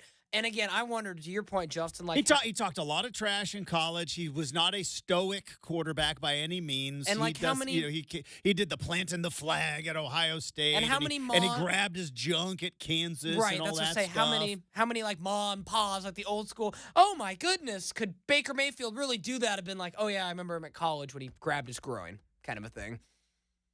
Yeah, one thing can stick with you for a while. You know what I mean? Yeah. But yeah. All right, let's The go ahead- difference is, like, you know, Johnny Manziel was, I mean, he did a lot of things partying behind and the that, scenes. like, Baker's got so many. He's got 2 playoff wins as a quarterback. I recall, I don't even think Johnny Manziel made a season in the NFL, didn't we? I think he determine made that? 2 seasons, got kind of pushed to the. But anyways, he got 2 playoff wins. 15 games. Yeah, he got 2 playoff wins as a quarterback. He's good. He's not elite level, but he's good. And that, who's going to win that division next year? You know, might as well be Tampa. They just re-signed Mike Evans. That's a good question. And yeah, I thought Mike Evans It's might not get- like it's not Atlanta. It's not New Orleans. And it's not the Panthers. It's not Carolina. Just set up bad of organization. Why they not? are. Why, yeah, you're going to be the best team in that division for the next 2 or 3 years, unless Bryce Young pops. Which I right? highly doubt. We But- don't well, You know. never know. It's true. Maybe Unless the- he pops, whoever their new coach is, I don't know his or name. maybe Atlanta gets something going with Bijan Rob, but like Tampa's it. All right, coming up, we're gonna wrap up hour number 2. I have no idea what we're talking about next segment. We used to do a whole thing, and then I eliminated that thing. But we wrap up hour number 2 next, 620 Rip City Radio.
All right, coming up in hour number 3, we're going to talk to Mike Parker. Got the final Pac-12 tournament in Vegas. It is funny. I know we talked about it last week, but man, like, maybe because like football season ends so definitively, right? And not anymore, sadly. But like, you have the season, and then it's like it's Thanksgiving, it's Civil War, and then other than teams that are going to the championship game, over. Whereas like basketball, we're the last Pac-12 regular season basketball games over the weekend. It's over. Conference is done. They have a tournament that they're going to be playing, and there will be teams that continue on. But it's kind of weird because everybody is going to still play. Like, you're not checking in your gear yet. 4 teams will check in their gear on Wednesday. But, yeah, man, it is a storied basketball conference that just came to an end. And in kind of a whimper. Yeah, Arizona's good. They might make a run at the Final Four. And Washington State's a good story, even though nobody has quite noticed it yet. But, yeah, it's over. It's done. Could be playing Gonzaga next year. That'll be fun. WCC, man. You get to watch. You go to Child Center, watch the Beavs. Yeah, I was Much kind of easier hoping there drive. might Well, I be don't a know. leadership change, but doesn't look like that's going to happen. From where you live, is it close? It might be faster from where you live to drive to Corvallis than to drive to Child Center. No. Traffic? Yeah. Still, 5 o'clock on a... even still, yeah. It's going to be close, though. You're right. It's going to be close. It'd be like an hour versus an hour and 20, but It's insane. I still can't do Corvallis any quicker than an hour and 20. That's like my record of... and going the speed limit on all that, but yes, like you're right. Out to the Bluff is a jaunt from Sherwood. It's up there. Yeah, it's got to a cross jaunt, like man. 2 rivers. It's true, and many bridges. But yeah, so I would still say it'd be close. It'd be really close because it has taken me a good hour to get to a Blazer game before. So we're going to talk to Mike Parker coming up in hour number 3. We'll have more stuff. Russell Wilson's Pittsburgh Steelers still freaks me out. Still weird. The Oscars happened last night. Now, I was trying. Are the Oscars like the Heisman Trophy? I think there's some parallels to like the Heisman Trophy and the Oscars, to where sure. I remember as a kid or even as a young adult, like the Oscars were a huge deal. It was always talked about the next day. Same thing with like the Heisman. Yep. Like, I could go back and I could name like all the, like, who won the Heisman 3 years ago? Yeah. I'd have to think about it, right? Who did win the Heisman 3 years ago? Devonta Smith. See? That's a COVID year, right? Yeah. Yeah. COVID year. Smith. Devonta Smith. Yep. Just like, I know Oppenheimer won. I didn't see it. 7 big ones last night, man. But I remember so like, excited. like, because I saw the Heisman Trophy is going to be in your precious video game now. Like, they made a deal, and they figured it out. But it's like, with all this change around college football, do you think we ever get to a point where like there is no Heisman Trophy? I don't know. It's so weird. It's so weird to think about. Yeah, It probably will always be, but I think it's going to be kind of like the Oscars, right? Like, it's cool to win, and like I watched the Robert Downey Jr. thing. Like, that was cool. Comeback. Massive comeback. He was so great in that movie. Absolutely terrific. So I said he finally moved off of he realized, he's like, oh, if I leave the kids comic book universe behind, I can finally win an Oscar. Yeah, but I can make a lot of money. Yeah. Doing the other thing. Oh yeah. No, like, so he did was you fantastic. watch the Oscars? did. I watched the opening. I did. All for And Oppenheimer. All for Oppie, man. I don't want to be this guy. I like Jimmy Kimmel. Wasn't funny. Not the best host. Is that too stuffy of a room? Is that the problem? It is a really stuffy room. Here's the other problem that the Oscars have. And again, just like we want to fix the dunk contest every year, we want to fix the NBA All-Star game every year. It's like, how do we fix the I know what we do. I watched the clip of Robert Downey Jr. winning. The reading of the nominees was 3 times as long as his acceptance speech. Like, no, we know who the nominees are. They're too long. Oscars we are don't too long. Need, like, I wish they just would go to the awards, boom, bada, boom, bada, boom. It's like how you do Best Picture and you do the oh, first nominee here, and then second nominee here. And But it's like we have to give everybody who's nominated their little speech because they're not going to win a trophy. And it's like, no, you didn't win the trophy. Only the best gets to win the trophy, and they get to give the speech, and you get to wear a very fancy tuxedo or ball gown, and you get to go to a party. Yeah, no. Like you get on your thing nominated. Yeah, Like no that's on your resume. But like I sat there and they're like, they went on for 8 minutes. It's like to read the nominees. Yeah. What are we doing? Yeah. So it's interesting because, like I said, I agree. I ended up watching the whole thing just because, again, I was obsessed with seeing if everyone from Oppenheimer won. And like I said, 7, pretty darn good, Justin. I know that the Did they sweep the big ones, right? Because you had actor, which was the guy who played Oppenheimer. I've never heard of before. Cillian Murphy, yeah. That guy. Peaky Blinders, really good. Downey Jr. was supporting. Best director, and picture. and then cinematography, Boom. sound editing, and one other that I can't think of right now. Because that was the whole thing about like Oppenheimer, right? Didn't it get like stupid criticism because like, oh, there's not enough like the female representation? It's like it was the 40s. And Emily Blunt was still nominated We for can't Best Supporting Actress. Invent like Yeah. the girl scientist next to it was like, no, there were no girl scientists next to Oppenheimer. It was the 40s. Yeah, it's a long time ago, right? But yeah, no, it was. I guess I think the Oscars are about 2 hours too long. But my brother and I joked. So nuts. We're How like, long was it? 4 this, hours? This is how the 1% live, Justin. Like you said, snooty crowd, man. I'm like, and I was talking to my brother. I'm like, he's like, Dolby Theater holds like 4,000 people. I'm like, how do you get to be one of those 4,000? Oh yeah, like, you got to be. You gotta that's know what somebody. I'm saying, dude. Like the snooty. Or you got to be in like the Illuminati. But There's a lot of Illuminati stuff popping up on the internet last the night. triangle, man. All Yeah, that it's true. stuff. On the Open back that third eye. Back of money. But yeah, no, quickly on that, Justin. Will a movie ever get more? Because I went back and looked. Titanic and Lord of the Rings each have 11 Oscars in one. Yeah. Like, I don't think anything will ever top I mean, that's unbelievable to think 11 Oscars. Like, I thought 7 was big last night. Imagine adding 4 more. Yeah, because Titanic had like all of it. They were just Titanic wins it all. We're all just gonna. It was impressive. We're gonna move on with the Oscars. Here's the other thing that it's fascinating, is you got these actors, right, that are presenters. Your entire life is reading and then regurgitating words.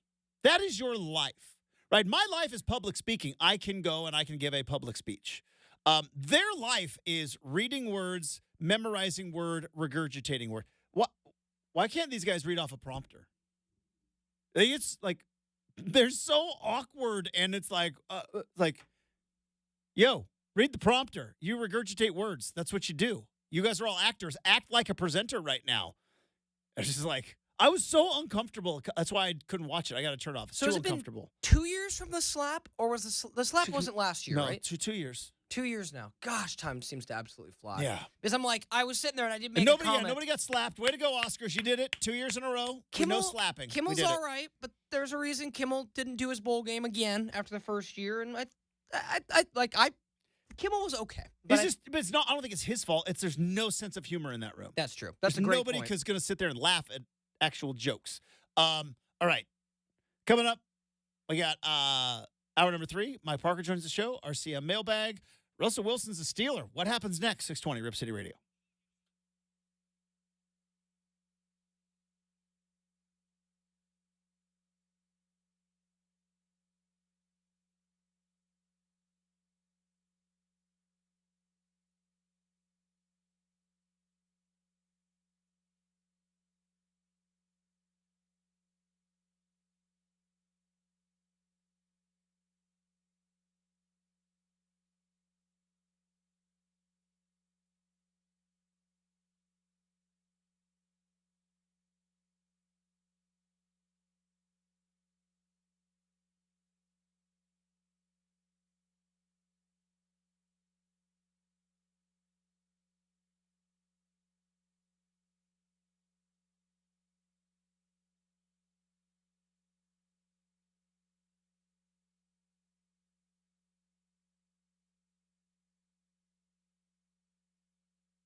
It is 8 a.m. on a Monday morning. Justin Myers with you. The Portland Trail Blazers return to action tonight. They'll be taking on the NBA's best record in the Boston Celtics. Tip time at 7:30 at Moda Center. Pre-game coverage begins at 5 o'clock right here on 620 Rip City Radio.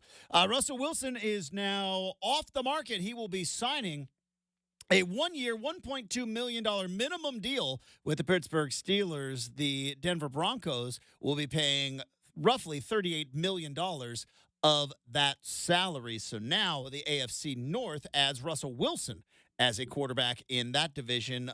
Staying in the division, Baker Mayfield has re-signed with Tampa Bay. 3-year, $100 million deal for the Bucs. Mike Parker, the voice of the Beavs, joins us in 20 minutes. We've got an RCM mailbag, and you get on, you get off. The quarterback carousel continues, but the Steelers are off. The Patriots are on. Hour 3 starts right now on 620 Rip City Radio.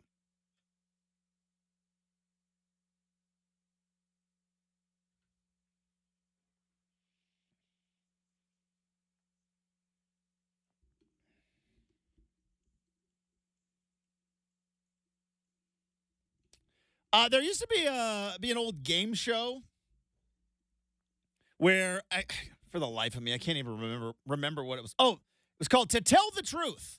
Brenden, you ever heard of To Tell the Truth? It's a very old game show, and they would have 3 people. This is pre-internet. Could never happen with the internet. But it's pre-internet. And you saw the movie Catch Me If You Can, I'm sure. So in the movie Catch Me If You Can, I believe it starts off with a version of To Tell the Truth, which is Frank Abagnale is there. And there's 3 dudes, and like they're playing the 2 are imposters and one is the real person, right? And so that used to be the way the To Tell the Truth was run. You would have 3 guys, and you're like, I am the largest distributor of tires in the country or whatever. And they're like, no. And so you'd ask questions, and you find out who's an actor and who's actually telling the truth. And at the end, it goes, will the real Frank Abagnale please step forward? And from that, we got Eminem, who gave us, will the real Slim Shady please stand up? And now I ask, will the real Russell Wilson please step forward to tell the truth? Which Russ are we going to see next year? Because you've got a division where Joe Burrow comes back. He's going to be healthy. Lamar Jackson is coming off of MVP year. I don't think Deshaun Watson forgot how to play football, but it's still a bit of a wild card.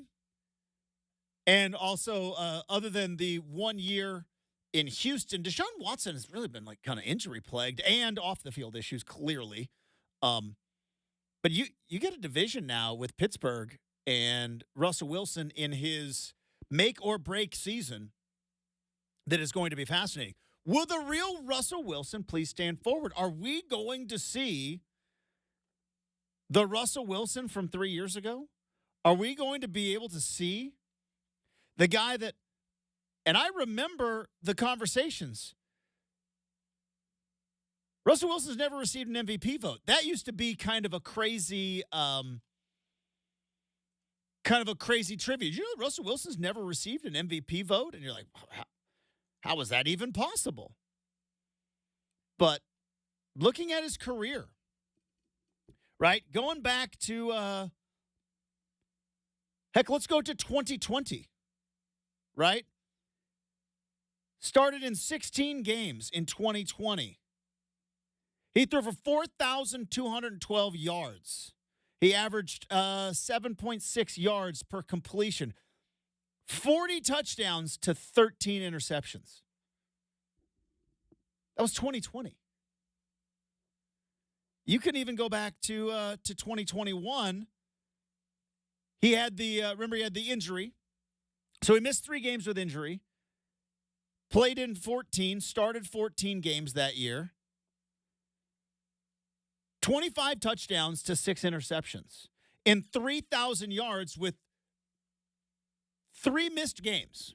So, I mean, you figure Or he had 3,100 yards. So if he throws for 300 yards in those 3 games, that's a 4,000-yard season, which that's kind of the new standard, right? In quarterback play with the extra game. It's a 4,000 yards in a season.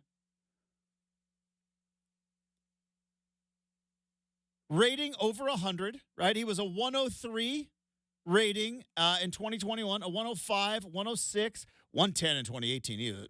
Those 35 touchdowns and 7 interceptions. That was a legit year. And then he fell off. And then you look at 2022, right? Because last year, Sean Payton, the whole thing was a mess. 2022 started in 15 games. Still threw for 3,500 yards. 16 touchdowns, 11 interceptions.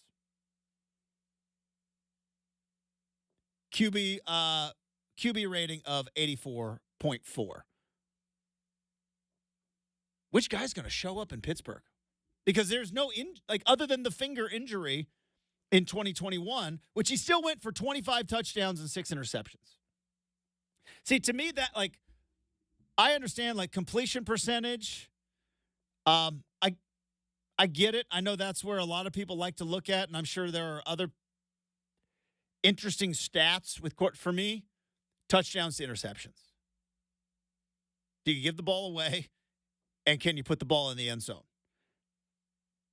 And you go back and in 2020, his last 2 years with the Seahawks, 65 touchdowns, 19 picks. Last 2 years.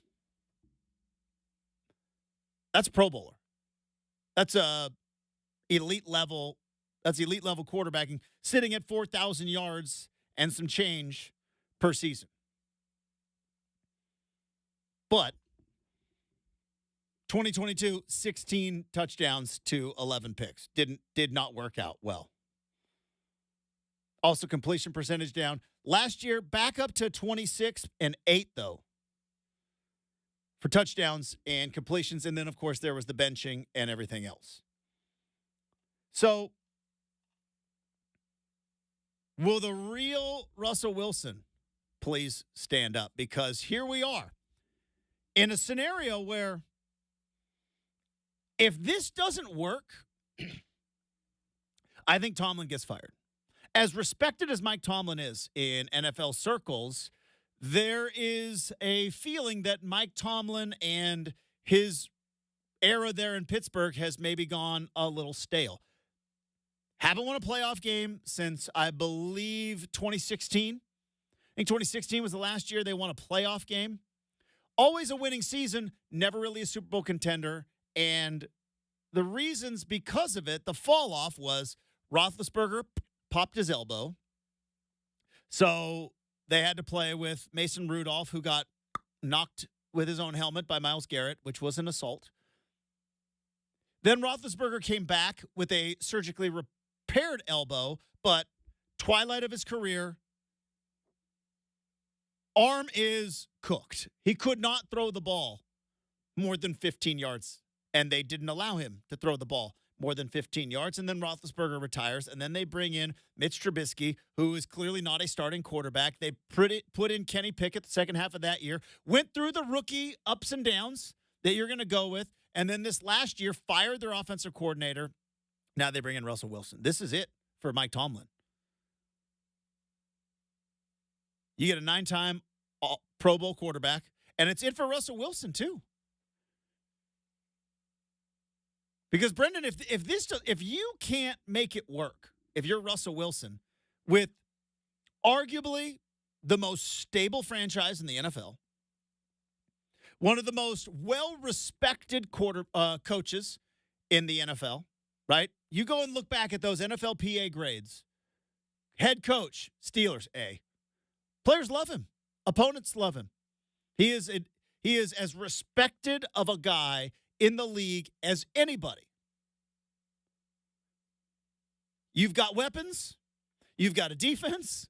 You've got a running game. Like, you've got all the stuff that and you are coming in financially in a spot where the Steelers get to pay everybody. Right? Normally you would bring in and that's probably one of the things that happened at Denver was he was brought in making $38 million a year, 39.5, I think is where it was, $39.5 million a year. Well, guess what? You don't get to pay for the weapons that you want. We learned that in Kansas City, right? Kansas City can't pay for everybody. Well, Patrick Mahomes is good enough to where, yeah, that stinks to lose Tyreek Hill. We can't pay him. You're going to have to make it work with Kadarius Toney. We see it over and over and over again. These quarterbacks get these big, fat deals. And we even saw it in Seattle. Seattle got to the point with Russ where he was making a lot of money, and they're like, yeah, we can't pay to keep the defense what it is. We can't pay to keep all of these. And Russ kept saying, I need more weapons. I need more. And they're like, we're tapped. You're making too much money. Do you want to restructure? And he's like, no, I'm not going to restructure. You guys just got to go find me more weapons. Well, you got a deep threat in George Pickens, solid tight end in Freiermuth. You got a running back in Najee Harris. You got a defensive feature, TJ Watt. And you got a head coach in Mike Tomlin.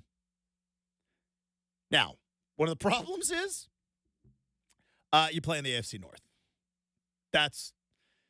Bengals aren't going to be down for long. Joe Burrow's coming back. The Ravens aren't going anywhere. Lamar's just fine. And the Browns proved they can go to the playoffs with Joe Flacco as quarterback. The AFC in general, you got to get by this guy named Mahomes. We'll worry about that when we need to worry about that. Like, you know, he's kind of going for 3 in a row. First team ever to go for 3 in a row. I know. And then Josh Allen's in the AFC. And you know Herbert's not going to be just like you got Jim Harbaugh and Herbert and everything else. AFC's a problem, man. I'm not worried about that yet. We're gonna in the division you're only worried we're about gonna right crawl before we walk. We're gonna walk before we run. All right. They're still bringing in a benched quarterback, right?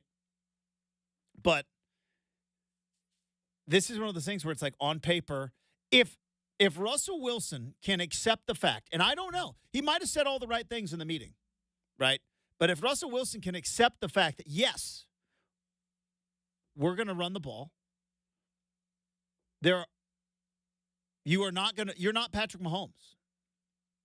You're not going to throw the ball 47 times a game. You're going to throw the ball 30 times a game. And we're going to be careful. Like, I'm sure there are certain parameters that the Steelers learned probably a lesson from the Broncos, which was also, you don't get your own office. You can have a quarterback coach, which most of these guys have their own personal quarterback. He's not going to be in the building. He's not going to have access to, to the facility. You are not going to be elevated above anybody else. And if that works, let's make a deal. And for the Steelers, it's kind of a risk-free trial. Any point this doesn't work, though, he gets cut, you move Kenny Pickett in. But does Mike Tomlin survive that if this doesn't work? And at what point do you have to know if this was working or not? But the good news is you're paying him $1.2 million. And it's a one-year deal, which works for everybody. Russell Wilson is so motivated right now to continue to play in the NFL. It's like, there you go. You play at a Pro Bowl level. Steelers dump Kenny Pickett. They re-sign you. Or you move on, proving that you can play at an elite level, and you find your new deal. And you pocket a cool $38 million of the Denver Broncos money. I was just telling you, Justin, partially, I think that if this does work, the groundwork for the narrative is already laid that Pittsburgh could become like America's team, because and I'm not saying the people like us, like the people who are sports obsessed. Pittsburgh's not already America's team? I'm just kidding. I mean, I'm just kidding. It's not I knew the spirit of that comment, but you're actually right. Like, it's probably top 5. I mean, to be perfectly honest, but I think that it just could become like this rallying cry because maybe I'm reading too much into this, but I think when the average Joes start to hear Joe Buck, and actually, I don't know if they do AFC games. I think that's more B. Romo? Iron Eagle and company. They usually Maybe. do the more AFC games, but regardless, when everyone starts here, but you know it's going to be on every color comment. Do you know, Justin, that Denver Broncos are paying Russell Wilson Oh, yeah. $38 million, and the Steelers. So say they go on a run. It's just I think that's going to be an awesome narrative to root for. If it's like, hey, Denver, you're paying the big chunk of the money here, and this is all just gravy for Pittsburgh. Now, if it doesn't work that way, we'll see. But I know I said last week, I said, I don't think it's going to work. I don't think he fits. I don't think he fits. I am fully going to be hypocritical, and I'm going to talk myself into it. Now, the countdown clock begins. What is today? The 11th of March of 2024. I have now counted down. I'm talking myself into the Russell Wilson. He might be MVP. He might be MVP. All right. You know who's the MVP? Mike Parker. Mike Parker is the MVP. He's going to join us next, 620 Rip City Radio.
All right, currently efforting Mike Parker, voice of the Oregon State Beavers, as they get ready for they get UCLA on Wednesday in the Pac-12 tournament down in Vegas. Oregon gets a first round bye after wrapping up the regular season, sitting in fourth in the Pac-12. But Oregon resume is not good, not good resume for the Ducks. As if it looks like, from all indications, they're going to have to win the Pac-12 tournament and make a run of it in Vegas if they do want to get back to the NCAA tournament. Which, I mean,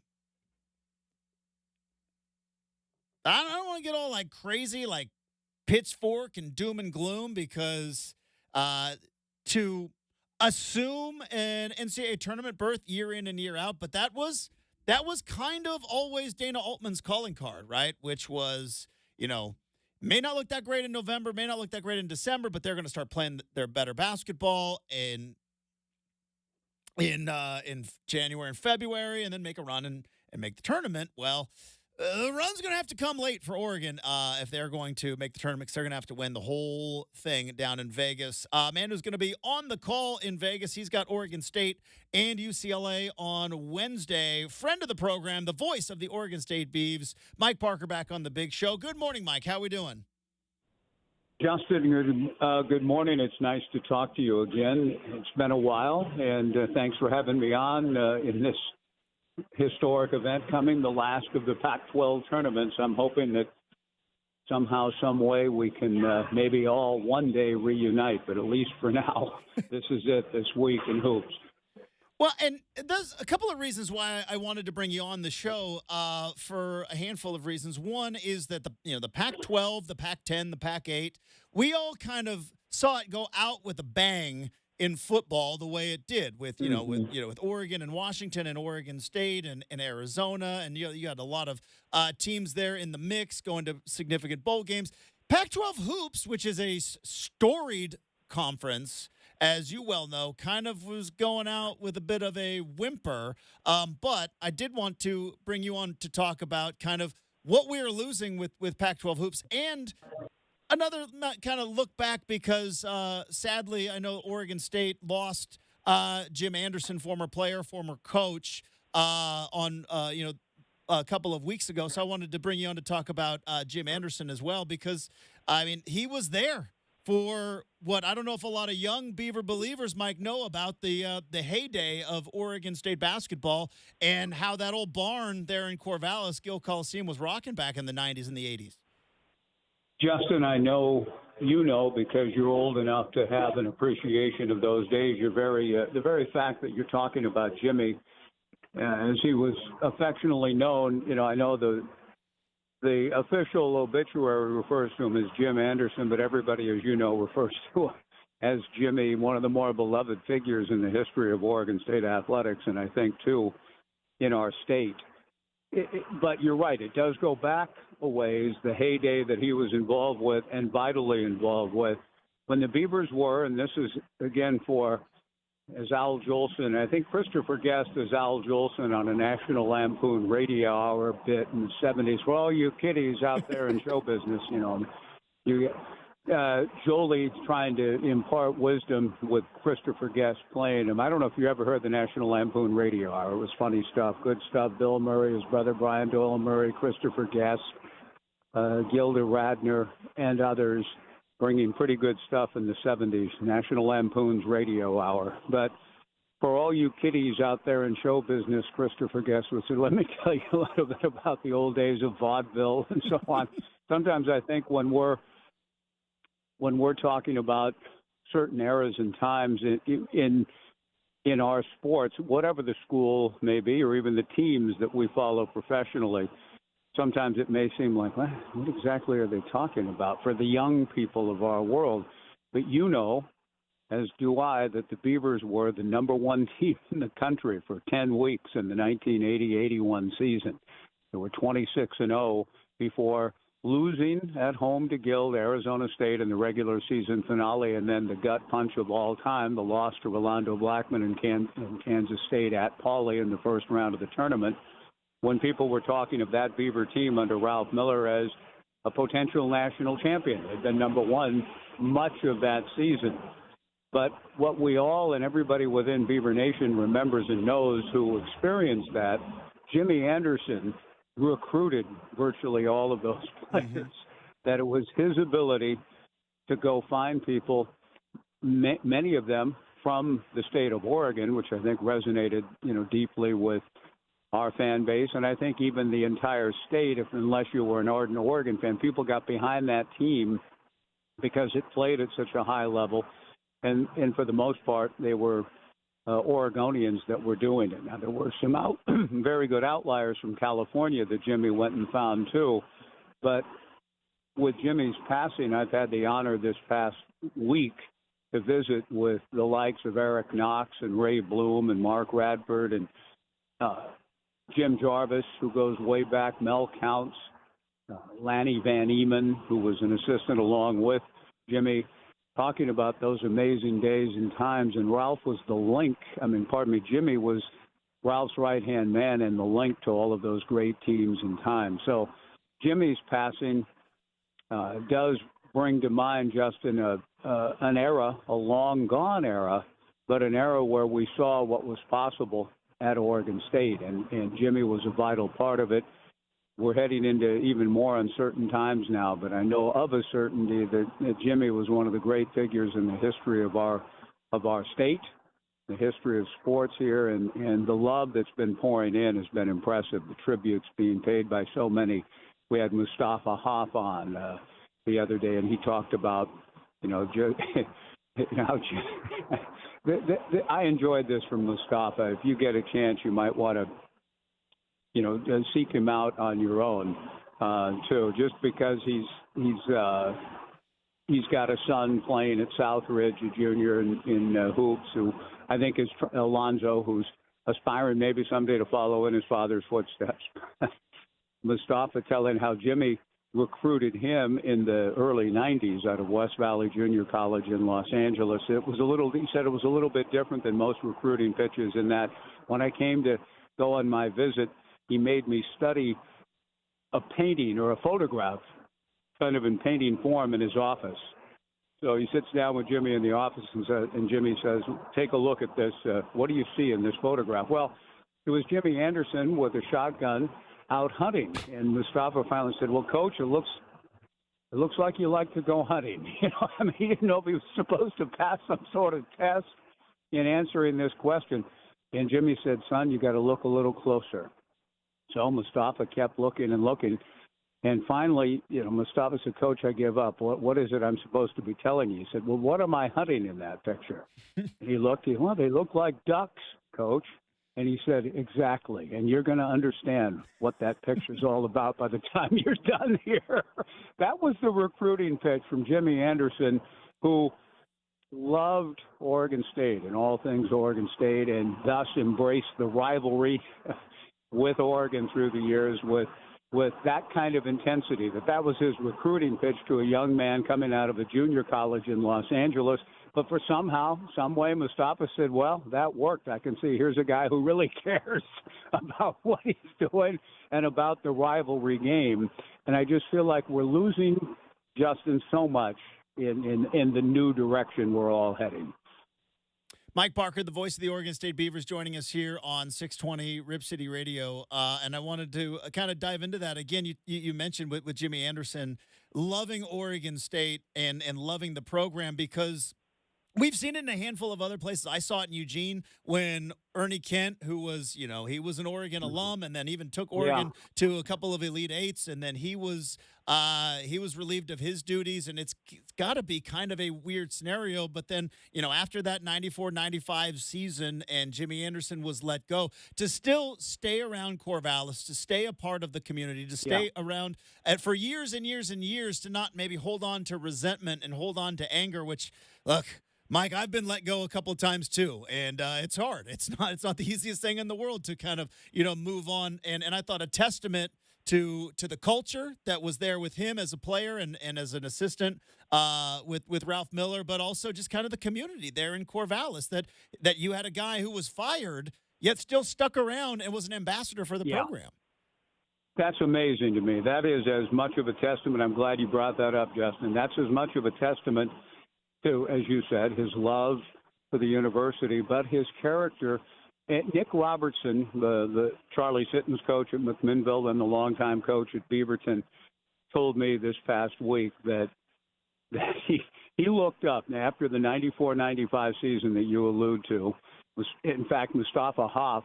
I had the amazing experience this past week of interviewing Jim Jarvis, who was a freshman when Jimmy began his coaching career as the freshman coach at Oregon State for Slats Gill. And then on that same day interviewed Mustafa Hoff, who played in the last game that Jimmy Anderson coached, a win for the Beavers over USC in the end of the 94-95 season. So that was almost surreal to be talking to that long span from 1961 to 95.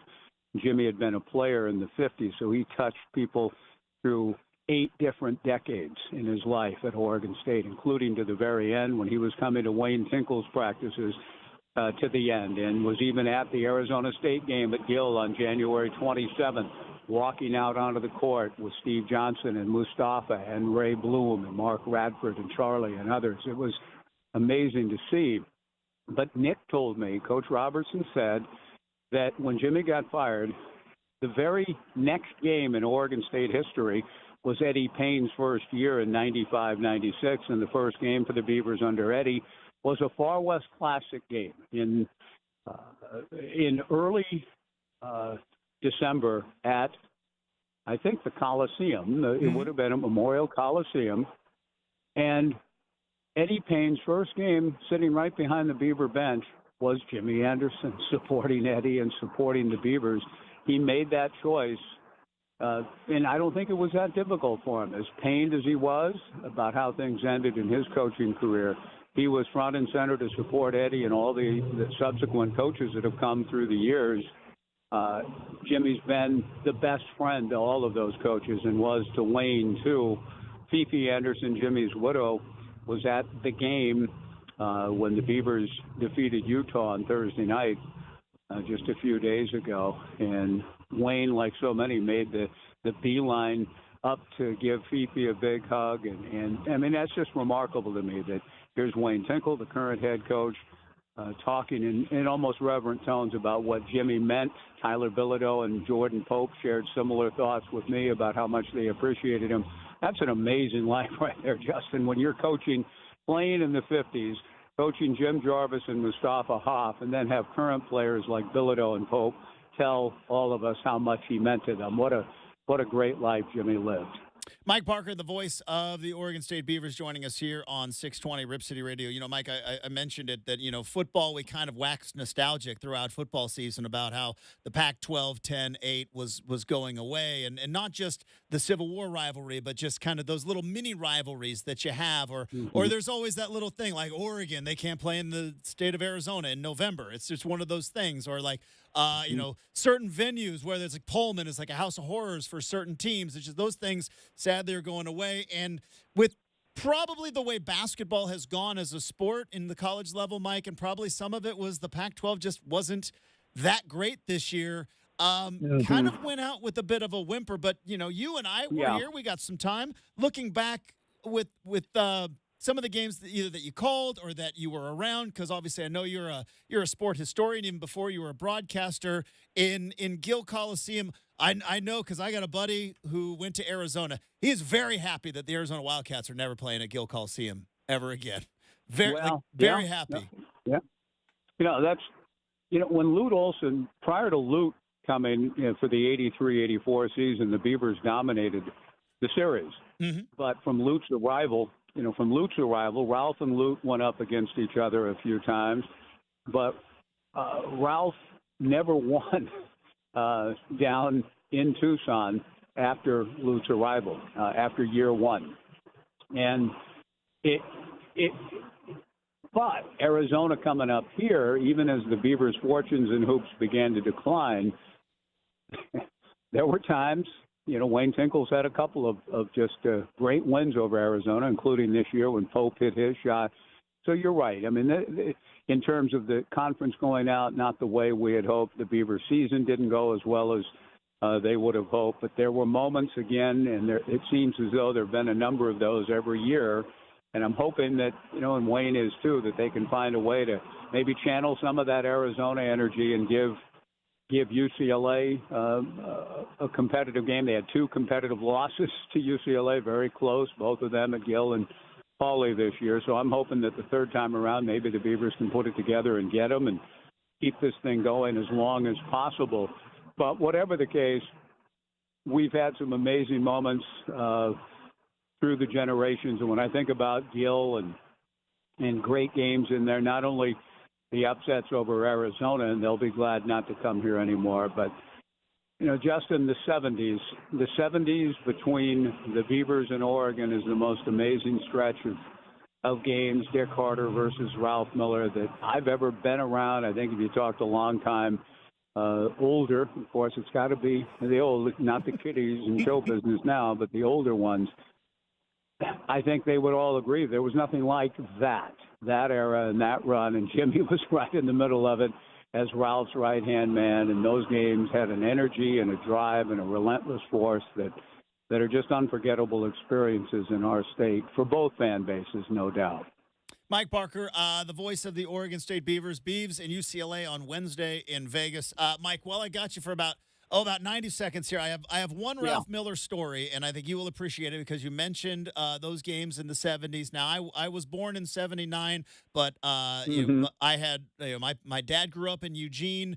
My high school basketball coach, Steve Fisher, who sadly is no longer with us, but whom I loved, he played for Ralph Miller back in the 70s, and he took us on a tour of Gill one time.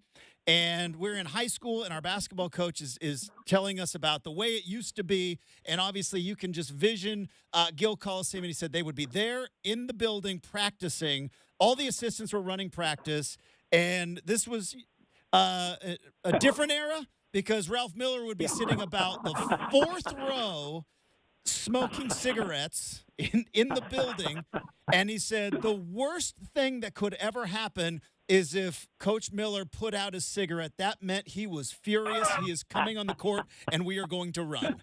So it's like as long as the cigarette was burning in the 4th row, we're going to keep scrimmaging. But the moment he put that cigarette out, it meant we're going to have to run for probably another 20, 25 minutes.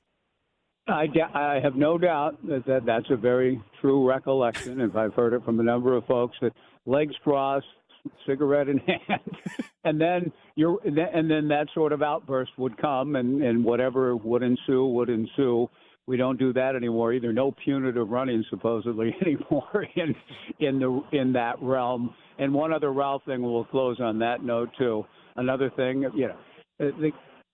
remember these days when people would camp out before games. I know it happened outside of Matt Court, some too. I know at Gill for years, students would camp on the ramps getting ready for the games between either Friday and Saturday or Thursday, Saturday as times changed. Ralph, came out on occasion and would see the students laying there in their sleeping bags or whatever else, and he'd come out and sit down after a late night at the office preparing and sit down with the students, and he would say to them, you can imagine this too, with the great Ralph Miller. See, now you youngsters wouldn't be foolish enough out here to brave this cold without something to kind of help you deal with the elements, right? And so out would come a whiskey bottle, and Ralph would have a swig or two, with the students and thank them for their support, and then carry on. But those are almost romantic tales where you just told about the more cigarettes that he would be puffing and maybe even having a quick belt with students sleeping on ramps at Gill. There have been a lot of amazing moments that, I think we'll stay with. I hope the stories will continue to be told, whether by Coach Fisher or whomever else, because there's been a lot of amazing, colorful history that we've had a part, to be able to witness and hear about. And I know a new era is coming. I know there, it's not as though these things are all going to go away and there's new stories that are going to be written and told. But we do have a rich history here, and I'm kind of regretting that we're heading to Vegas to bid farewell at least to 100+ years of these kinds of stories and times that we're talking about. 100%, Mike. It's inevitable. Got to look forward, not look back. Yeah. But fun times Right. taking a look back and down memory lane. I love talking, telling stories with you, Mike. You're one of the best. You're one of my favorites. Have safe travels down to Vegas. Have a great call on Wednesday. We'll look forward to talking to you again soon. Thanks a lot, Justin and Brenden. Thanks for having me on, guys. We'll talk soon. I appreciate it. There we go. Mike Parker, the voice of the Oregon State Beavers. We are going to have the RCM mailbag to wrap up the show next. 620 Rip City Radio.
All right, time to wrap up the big show. We do that the same way each and every day with the RCM mailbag. Random questions, any subject, any topic. Nothing is off limits, and I repeat, will not duck the tough questions. Here we go. Let's get to the mailbag.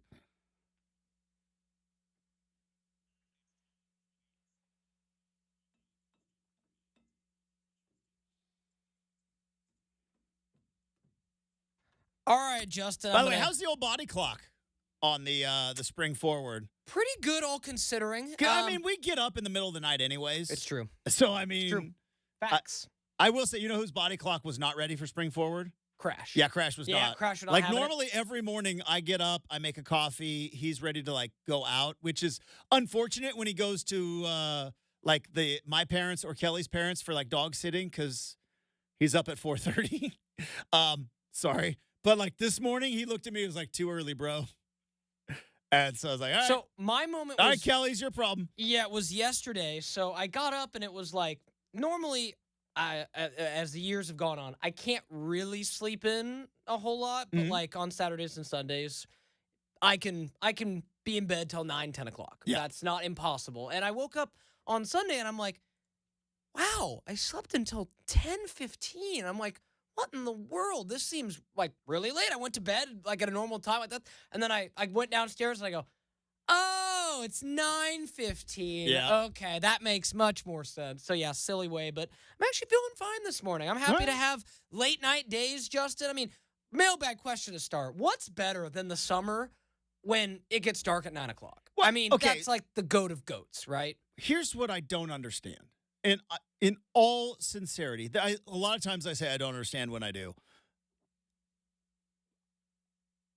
100% approval rating, we all love daylight savings more than regular time. Standard time. Right? 100%.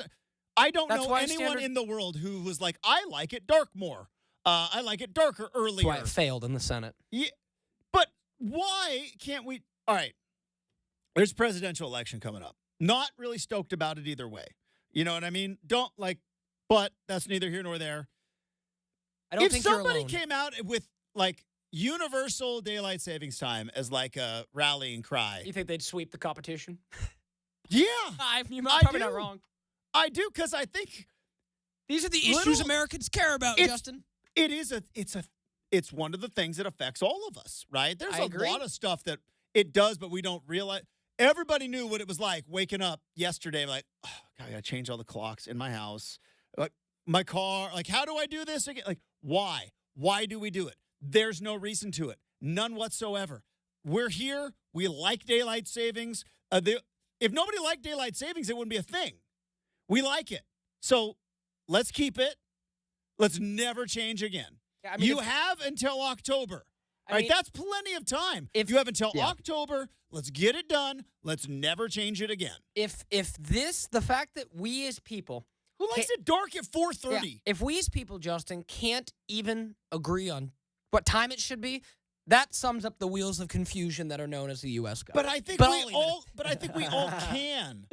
I Maybe. believe in this. I understand why there are other issues that people disagree on, and that's fine. Disagreement's good. Sure. We don't need to yell at each other Everybody's on the internet different. about it, but